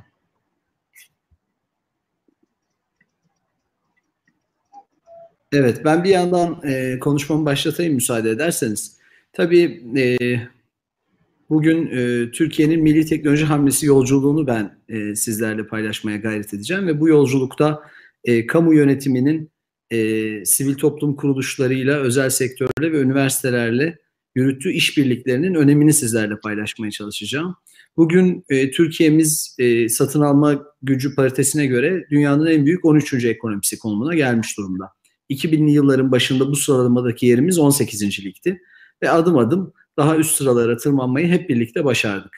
Aslında son 17 yıllık döneme baktığımızda Avrupa'nın gelişmiş ülkeleri yaklaşık %1,5 oranında yıllık büyüme elde ederken, gelişmekte olan ülkelerinin büyümeleri yaklaşık %4 seviyesinde gerçekleşirken, Türkiye'miz milletimizin ortak gayretleriyle, çabalarıyla %5'in üzerinde bir büyümeyi, ortalama yıllık büyümeyi hayata geçirmeyi başardı. Son derece genç ve dinamik bir nüfusa sahibiz. Nüfusumuzun orta yaşı 32. Avrupa ülkelerinin nüfuslarının orta yaşı 42, hatta bazı Avrupa ülkelerinde nüfusun orta yaşının 47'leri, 48'leri bulduğunu görüyoruz. Tabii teknoloji ekosistemine biraz yakından baktığımızda aslında büyük bir altyapıyı hep birlikte inşa ettiğimizi söyleyebiliriz. 1600'ün üzerinde Ar-Ge ve tasarım merkezimiz, 80'in üzerindeki teknoparkımızda 6000'den fazla araştırma geliştirme odaklı çalışan şirketimiz var bugün. Bu altyapılarda 37.000'den fazla Ar-Ge projesi tamamlandı. 10.000'in üzerinde Ar-Ge projesi halihazırda sürdürülüyor. 180.000'in üzerinde Ar-Ge çalışanı var Türkiye'nin bugün. Ve 200'ün üzerinde üniversitemizde sanayimizin işbirliği önümüzdeki süreçte hedeflerimize ulaşmakta bizi çok daha güçlü kılıyor. Tabii bütün bu altyapının sonuçlarının da adım adım görülmeye başlandığını ifade edebiliriz. Özellikle patent sayılarında 2000'li yılların başında bütün Türkiye'de yapılan yıllık patent başvurusu sayısı yaklaşık 300'lerdeyken 2019'a geldiğimizde bu sayı 7700'ün üzerine çıkmış oldu. Araştırma geliştirme harcamalarını özel sektör artık liderlik ediyor. Özel sektörün Ar-Ge'ye harcadığı pay toplam Ar-Ge harcamalarının içerisinde %64 seviyesine yükseldi. 2005 yılında Türkiye'de Ar-Ge insan kaynağı yaklaşık 49.000 düzeyindeyken 2019 yılında bu sayı 183.000'e erişmiş oldu. Ve milli gelirimizden araştırma geliştirmeye ayırdığımız pay binde 5'ler seviyesinden 2005'lerde, 2006'larda binde 5'ler seviyesindeyken 2019'a geldiğimizde %1,06 seviyesine yükselmiş oldu.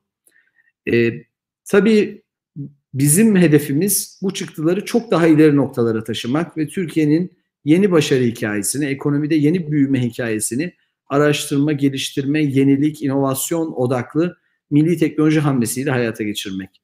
Dijital dönüşümün büyük bir hızla bütün sektörleri dönüştürdüğü bir dönemdeyiz. Ve bu süreçte her ülke kendi politikalarını, kendi hedeflerini, kendi fırsatlarını ve karşı karşıya kaldığı meydan okumaları dikkate alarak ortaya koyuyor. Almanya Endüstri 4.0, Çin'de üretim 2025, Japonya toplum 5.0 gibi stratejiler belirlediler ve politikalarını bu stratejiler doğrultusunda hayata geçirme çabası içindeler. İşte biz de Türkiye'nin fırsatlarını, Türkiye'nin güçlü yanlarını dikkate alarak karşı karşıya olduğumuz sınamaları ve tehditleri hesaba katarak milli teknoloji hamlesi başlığıyla politikalarımızı, Türkiye'nin kalkınma yolculuğuna yön verecek politikaları ortaya koymaya gayret ettik. Milli teknoloji hamlesi bir yönüyle Türkiye'nin yüksek katma değerli teknolojik ürünleri yerli ve milli olarak geliştirmesinin, ihracatımızda yüksek katma değerli ürünlerin payının artırılmasının adı. Ama milli teknoloji hamlesi aynı zamanda bir yönüyle tam bağımsızlığımız için stratejik değer taşıyan ürünlerin yerli ve milli olarak geliştirilmesinin, üretilebilmesinin adı. Tabii tam bağımsızlıktan bahsettiğimizde akla öncelikle savunma sanayi geliyor. Fakat bugünün dünyasında tam bağımsızlık sadece savunma sanayinde yerli ve milli atılımla mümkün değil. Finans teknolojilerinde, tarım teknolojilerinde, sağlık teknolojilerinde, enerji teknolojilerinde yerli ve milli olarak stratejik ürünleri geliştirmeyi başarmaksızın bugünün dünyasında tam bağımsızlıktan bahsedemeyiz. Biz bu doğrultuda 2023 Sanayi ve Teknoloji Stratejisini hazırladık ve Cumhuriyetimizi 100. yılına taşırken öncelikli hedeflerimizi belirlemiş olduk.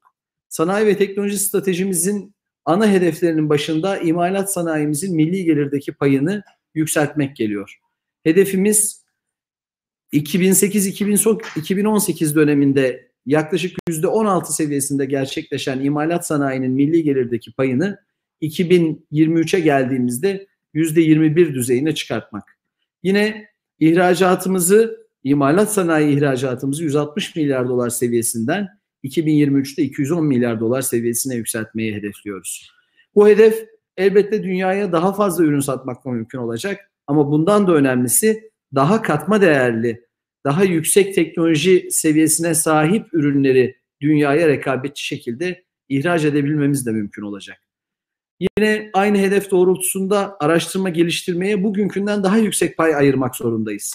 Bugün %1 seviyesinde, yaklaşık %1 seviyesinde olan milli gelirimizde Ar-Ge'nin payını 2023 yılına geldiğimizde %1,8 seviyesine çıkartıyor olacağız.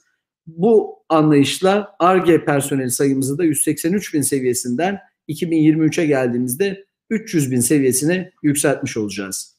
Bu arada zannediyorum siz sunumu paylaştınız arka tarafta. Şu anda 10. slayttayım. Yine küresel Ar-Ge liderliği sıralamasında hali hazırda ilk 2500 firma arasında 4 firmamız bulunuyorken 2023 yılına geldiğimizde bu sıralamada en az 23 Türk firmasının bulunmasını hedefliyoruz. Tabii teknolojik ürünler dediğimizde bu ürünlerin pek çoğunun odağında yazılımlar var. Ve yerli ve milli yazılımların geliştirilmesi bizim pek çok alanda önümüzü açıyor olacak. Bu da yine ancak insan kaynağıyla mümkün olacak. Dolayısıyla yazılım geliştirici sayımızı 2019'da yaklaşık 170 bin olan yazılım geliştirici sayımızı 2023 yılında en az 500 bine çıkarmayı hedefliyoruz. Yine teknoloji tabanlı girişimlere, startup, filiz şirket dediğimiz girişimlere yapılan yıllık yatırımların büyüklüğünü yaklaşık 100 milyon dolar seviyesinden 2023 yılına geldiğimizde 500 milyon doların üzerine çıkarmayı hedefliyoruz. Ve en az 10 Türk teknoloji startup'ının, Türk teknoloji girişiminin 1 milyar dolar değeri açarak 2023 yılında 10 Turkor'un ortaya çıkmasını hedefliyoruz. Tabii teknolojide başarı elde etmek için bir takım temel yaklaşımları ortaya koyuyor olacağız. Bunların başında özellikle paradigma değişimini yakalamak geliyor. Bakın Türkiye'miz az önce ifade etmeye çalıştığım gibi savunma sanayinde büyük başarılar elde etti. Bugün savunma sanayinde kullandığımız sistemlerin ve ürünlerin yerlilik düzeyi %20'lerden yaklaşık %70'lere erişmiş durumda.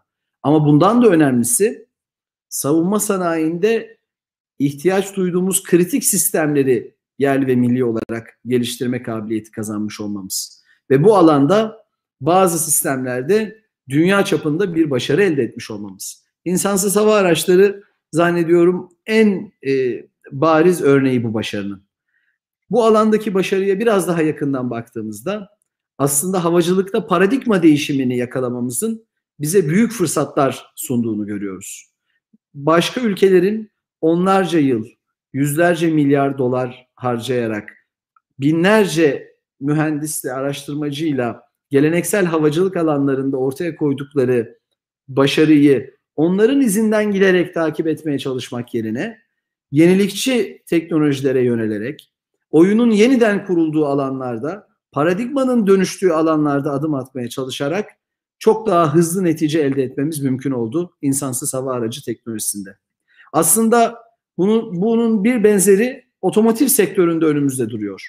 Benzer bir fırsat penceresinin birkaç devrimin eş zamanlı olarak gerçekleştiği otomotivde de hayata geçeceğini öngörüyoruz. Ve hazırlıklarımızı bu doğrultuda yürütüyoruz. Aslında bu programın ana konusu olan kamu yönetimi ve kalkınma ve bu ana kadarki konuşmalarda çokça vurgulanan kamu özel sektör eşgüdümü konusunda da Türkiye'nin otomobili projesi zannediyorum en güzel örneklerden biri.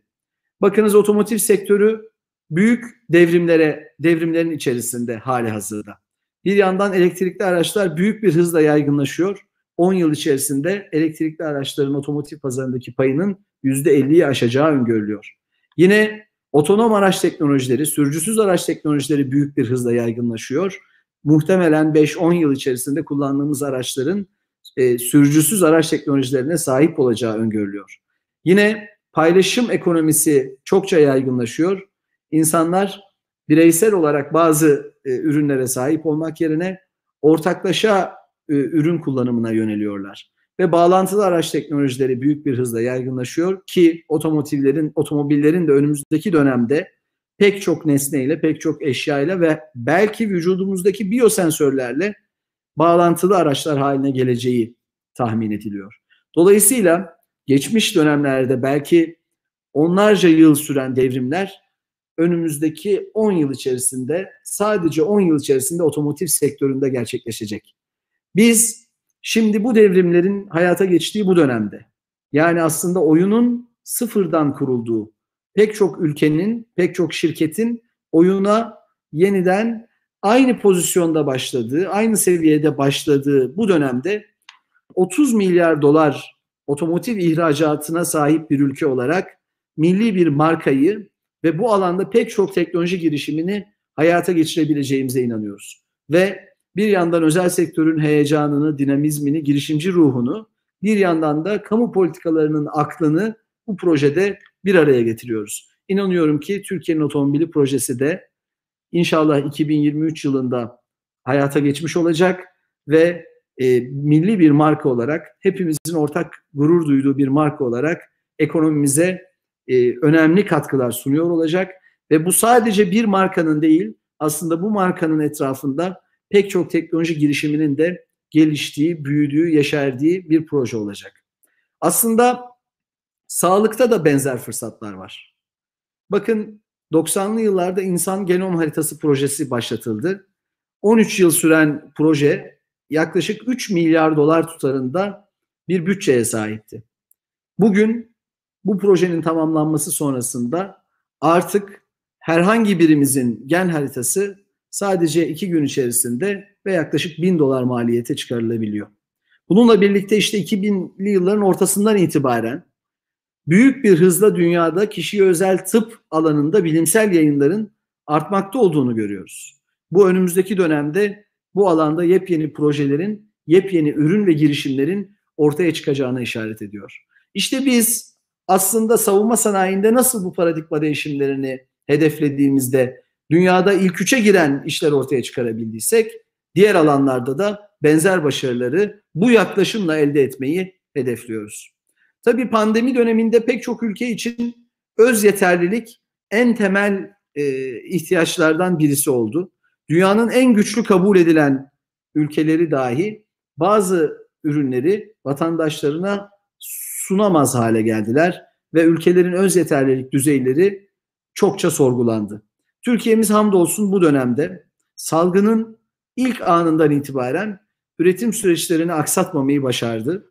Kendi ihtiyaç duyduğu ürünleri kendi üretebilen bir ülke olduğunu ve hatta dünyanın pek çok ülkesine gönderebilen bir ülke olduğunu ispatlamış oldu. Yine bunun en güzel örneklerinden ve aynı zamanda Ar-Ge ve teknoloji ekosistemimizin çıktı odaklı olduğunun en iyi örneklerinden biri olarak bu dönemde bir yoğun bakım solunum cihazı projesini bakanlığımızın koordinasyonuyla hayata geçirdik. Bir teknopark girişimi olan Biosis'in sadece salgından önce birkaç adet üretmiş olduğu yoğun bakım solunum cihazlarını Türkiye'nin güçlü sanayi ve teknoloji şirketleriyle buluşturduk ve sadece 2 hafta gibi bir süre içerisinde seri üretimi başarmış olduk. Takip edenleriniz muhakkak olmuştur. Dünyanın pek çok ülkesi çok büyük sanayi kuruluşlarını bu alanda görevlendirdikleri halde bu hızda bu başarıyı elde edemediler. Burada tabii bizim işbirliği yaklaşımımızın ülke olarak zor durumda kaldığımızda ya da dünya zor durumda kaldığında hep birlikte canla başla çalışmamızın büyük bir rolü var. Zira 100'ün üzerinde mühendis bu projeye sadece aklını değil gönlünü koydu. Biz bu işi bitirmeden kapıyı kilitleyin ve bizi bu odadan çıkarmayın diyen mühendislerimiz bu başarıyı sağlamış oldular. Ve aslında teknoloji ekosistemimizin doğru işbirlikleriyle nasıl somut sonuçlar doğuracağını da hem biz hem de bütün dünya görmüş oldu. Bakın sadece bu projede yoğun bakım solunum cihazlarında bugüne kadar 18.000'den fazla yerli yoğun bakım solunum cihazımızı üretmiş olduk. Yaklaşık 5.000 yoğun bakım solunum cihazını dünyanın çeşitli ülkelerine ihraç etmiş olduk. Bu büyük bir başarı. Sadece bu projeyle yaklaşık 250 milyon dolar düzeyinde cari açığı kapatıcı bir etki ortaya çıkmış oldu. Dolayısıyla yüksek katma değer ürettiğimiz zaman, yüksek teknoloji ürettiğimiz zaman aslında bu hem kendi ihtiyaçlarımızı karşılamamız, hem dünyanın ihtiyaçlarına cevap verebilmemiz, hem de refah düzeyimizi artırabilmemiz için ne kadar önemli, en somut örneği zannediyorum bu projeyle ortaya çıkmış oldu. İşte buna benzer ürünlerin sayılarını çoğaltabilmek, cari açığımızda teknoloji seviyesi yüksek ürünleri yerli ve milli olarak geliştirmek ve üretmek yoluyla kalıcı bir düşüş ortaya çıkarabilmek için teknoloji odaklı sanayi hamlesi programını Sanayi ve Teknoloji Bakanlığı olarak hayata geçirdik.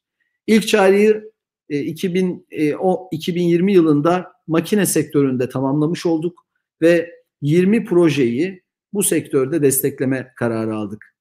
Burada özellikle teknoloji seviyesi yüksek sektörlerde araştırma geliştirme destekleri ve yatırım teşviklerini bütünleştirdiğimiz uçtan uca bir destek mekanizmasını tek pencereden hayata geçiriyoruz ve başvuran şirketlerimize ve girişimcilerimize TÜBİTAK, KOSGEB ve bakanlık desteklerinden tek pencereden yararlanma olanağı sunuyoruz.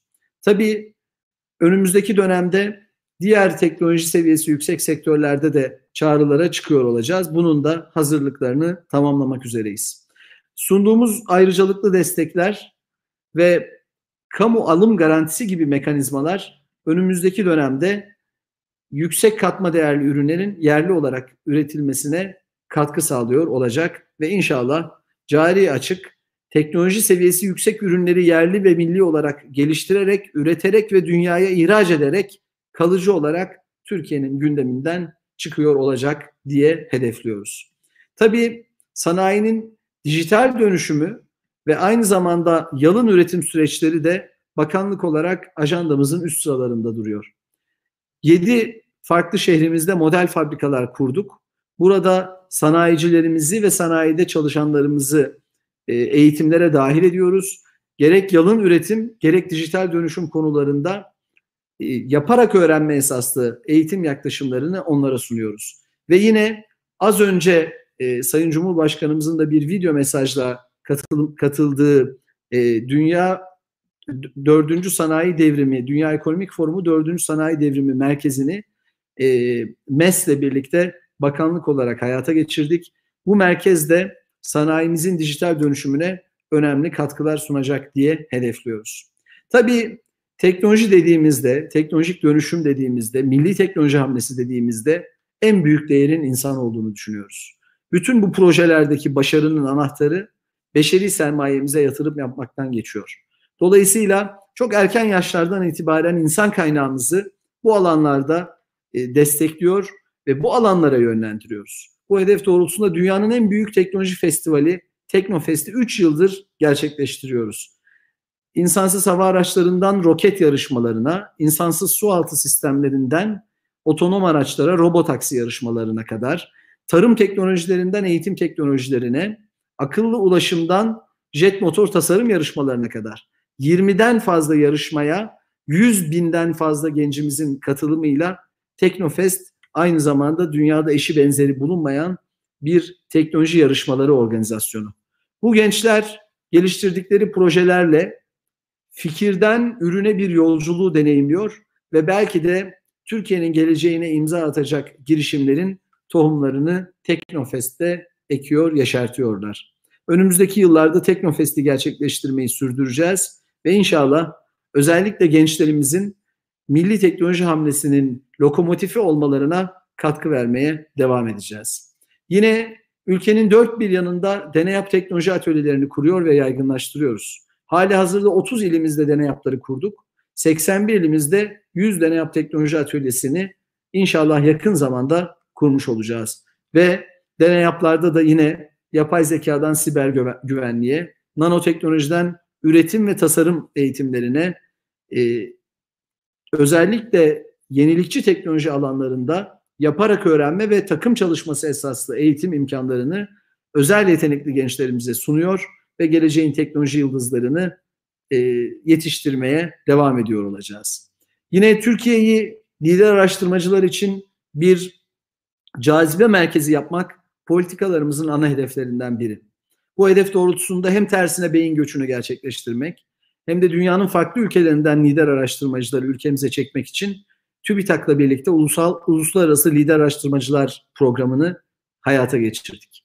127 araştırmacı bu program kapsamında destek kazandı. MIT, Stanford, Harvard gibi dünyanın en iyi üniversitelerinden, araştırma geliştirmeyi liderlik eden pek çok küresel şirketten araştırmacılar bu program vesilesiyle Türkiye'ye dönüş yapmış oldular, Türkiye'ye gelmiş oldular ve önümüzdeki dönemde araştırmalarını Türkiye'de sürdürecekler. Üniversitelerimize gelen araştırmacılarımızın her biri en az 5 doktora öğrencisini yetiştirecek ve bir araştırma takımı kurmuş olacak.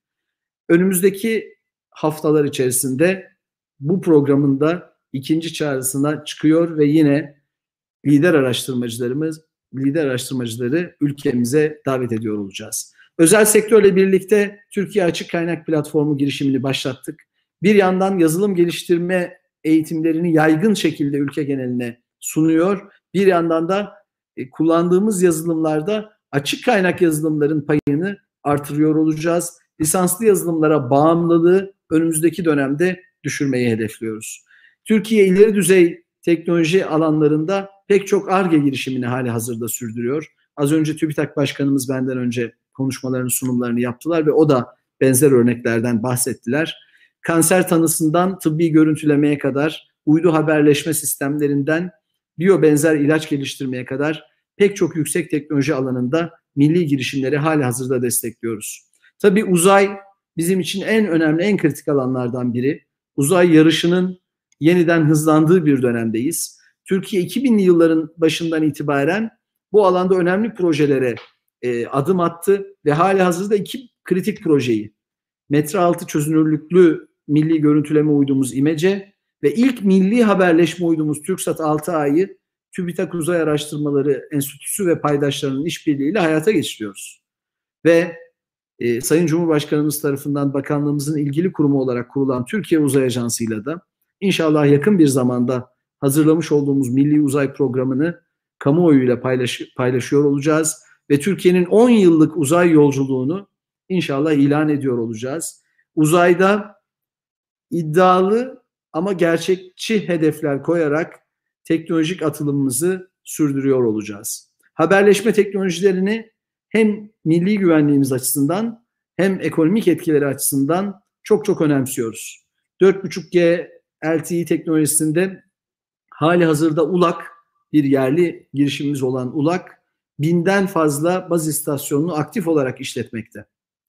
Şimdi 5G ve ötesi teknolojilerine de hem ULAK hem de haberleşme teknolojileri kümesindeki 16 firma birlikte TÜBİTAK desteğiyle çalışıyorlar. Bu alanda Türkiye'de milyarlarca dolar yatırım yapılacak.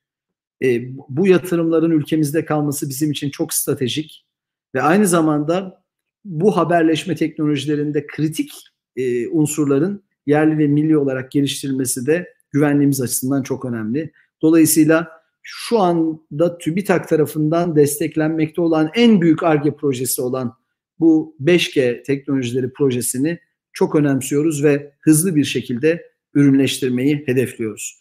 Pek çok küresel firma araştırma geliştirme çalışmalarını Türkiye'de yapıyorlar.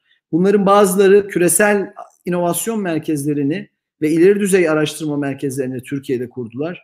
Biz bu firmaları da kapımızı açıyoruz. Türkiye'nin ulusal hedeflerine katkı verebilecek araştırmaları yapacak herkese kapımızın açık olduğunu her fırsatta vurguluyoruz. Çünkü beşeri sermayemizin gelişimi açısından bu firmaların Türkiye'de yaptıkları araştırma geliştirme yatırımlarının çarpan etkisi oluşturduğunu biliyor ve düşünüyoruz.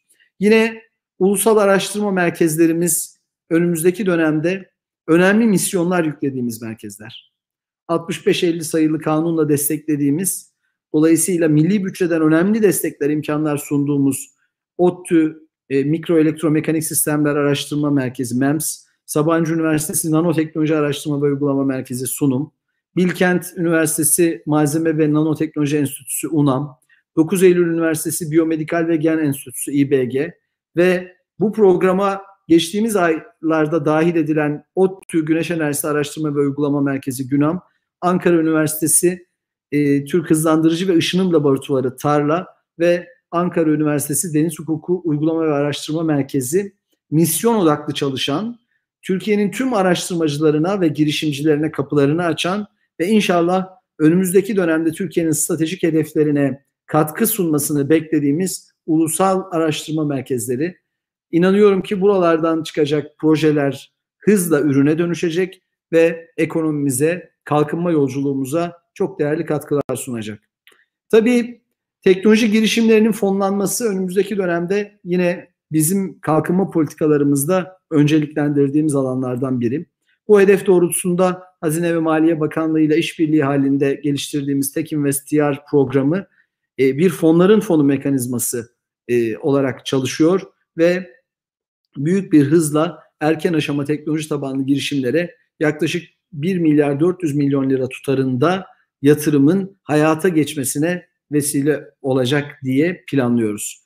Yine Teknoloji ve İnovasyon Fonu'nu Sanayi ve Teknoloji Bakanlığı olarak Kalkınma ve Yatırım Bankası işbirliğiyle hayata geçiriyoruz. 350 milyon lirayı bu fon aracılığıyla ülkemizin teknoloji girişimlerine sermaye katkısı sağlamak amacıyla taahhüt etmiş olduk ve önümüzdeki dönemde inşallah teknoloji girişimlerimizin gelişimine bu fonda önemli katkılar sunuyor olacak. Yine bakanlığımızın bir projesi olarak hayata geçen Bilişim Vadisi bu alanda da bir adım attı ve Bilişim Vadisi Girişim Sermayesi Yatırım Fonu'nu Albaraka ve Vakıf Katılım İşbirliği'yle yaklaşık 100 milyon lira yatırımla, başlangıç yatırımıyla hayata geçirmiş olduk. Girişim ekosistemimiz aslında önemli başarı örneklerini ortaya çıkarmış oldu. Özellikle son 5-10 yıl içerisinde. Biz bu başarıların sayısının artacağına inanıyoruz. Türkiye'nin milyar doların üzerinde değere ulaşan pek çok girişimi hayata geçirebilecek bir kapasiteye sahip olduğunu biliyoruz. Biz 10 Turkorn, 10 Türk Unicorn'u demiştik. Milyar doların üzerinde 10 Turkorn 2023'e kadar ortaya çıkacak demiştik. Bunun ilki Peak Games oldu. 1.8 milyar dolar değerleme ile Zynga tarafından satın alındı. Bu aslında bu alandaki girişimlerin ne kadar büyük değerlere hızla ulaşabildiğini de göstermiş oldu. Biz biliyoruz ki, inanıyoruz ki pek çok Türk girişimi bu alanda başarısını ispat edebilir. Bu kapasiteye, bu potansiyele sahip. Yeter ki biz girişimcilerimizin yanında olalım. Evet, sözlerime son verirken bu programın hayata geçmesine katkı vermiş herkese, OSTİM Teknik Üniversitesi'ne, Memursen'e, bütün paydaşlara, bütün sponsorlara ve bütün katılımcılara çok çok teşekkür ediyorum. Türkiye'nin akıllıca tasarlanmış kalkınma politikalarıyla başaramayacağı hiçbir hedefin olmadığını düşünüyorum. Çok yüksek bir potansiyele sahip olduğumuzu yeniden vurgulamak istiyorum. Yeter ki 83 milyon ortak hedeflere inanalım, ortak hedefler doğrultusunda çalışalım, çok çalışalım ve doğru hedefler doğrultusunda politikalarımızı eşgüdüm ve koordinasyon içerisinde yapılandıralım. Bu ülke çok zengin bir ülke, büyük fırsatlara sahip bir ülke ve inşallah Cumhuriyetimizin 100. yılında 2023'te çok önemli başarılara eriştiğimizi, bugünkünden de öte başarılara eriştiğimizi hep birlikte göreceğiz ve çok daha ötesine milletçe hazırlanacağız. Ben tekrar herkese sevgiyle, saygıyla, muhabbetle selamlıyorum. Sağlıcakla kalın diyorum. Sayın Bakanım çok teşekkür ediyoruz biz de. Sayın seyirciler 9-10 Aralık'ta Kamu Yönetimi ve Kalkınma Kongresi isimli bir kongreyi gerçekleştirmiş olduk. 1,5 günlük. Bu kongrenin gerçekleştirilmesinde çok kıymetli isimler bizimle beraber oldu. Onları misafir ettik. Aile Çalışma ve Sosyal Hizmetler Bakanımız Zehra Fatma Zümrüt Selçuk hanımefendi, Sanayi ve Teknoloji Bakanımız Mustafa Varank, Memursen Genel Başkanı Ali Yalçın, OSTİM Teknik Üniversitesi Rektörü Murat Yülek, OSTİM Başkanı Orhan Aydın gibi Yıldırım Beyazıt Üniversitesi Rektör Yardımcısı Mete Gündoğan gibi ve tabii ki son olarak Sanayi ve Teknoloji Bakan Yardımcımız Fatih Kaçır Beyefendi'yi burada biz misafir ettik. Bu çok önemli isimlerin bir araya gelmesinde ve kamu yönetiminin kalkınma noktasındaki etkisinin analiz edilmesinde, masaya yatırılmasında öncülük eden Ostim Teknik Üniversitesi'ne ve Memursen'e teşekkürlerimizi sunuyoruz. Tabii ki diğer taraftan arka planda çalışan gizli kahramanlar, teknik ekibe de ben herkes adına, bütün seyirciler adına teşekkür ediyorum. Böylelikle bu kongremizi sona erdirmiş bulunuyoruz. Yeni kongrelerde buluşmak üzere. Hepinizi Allah'a emanet ediyorum. Hoşça kalın, esenlikle kalın.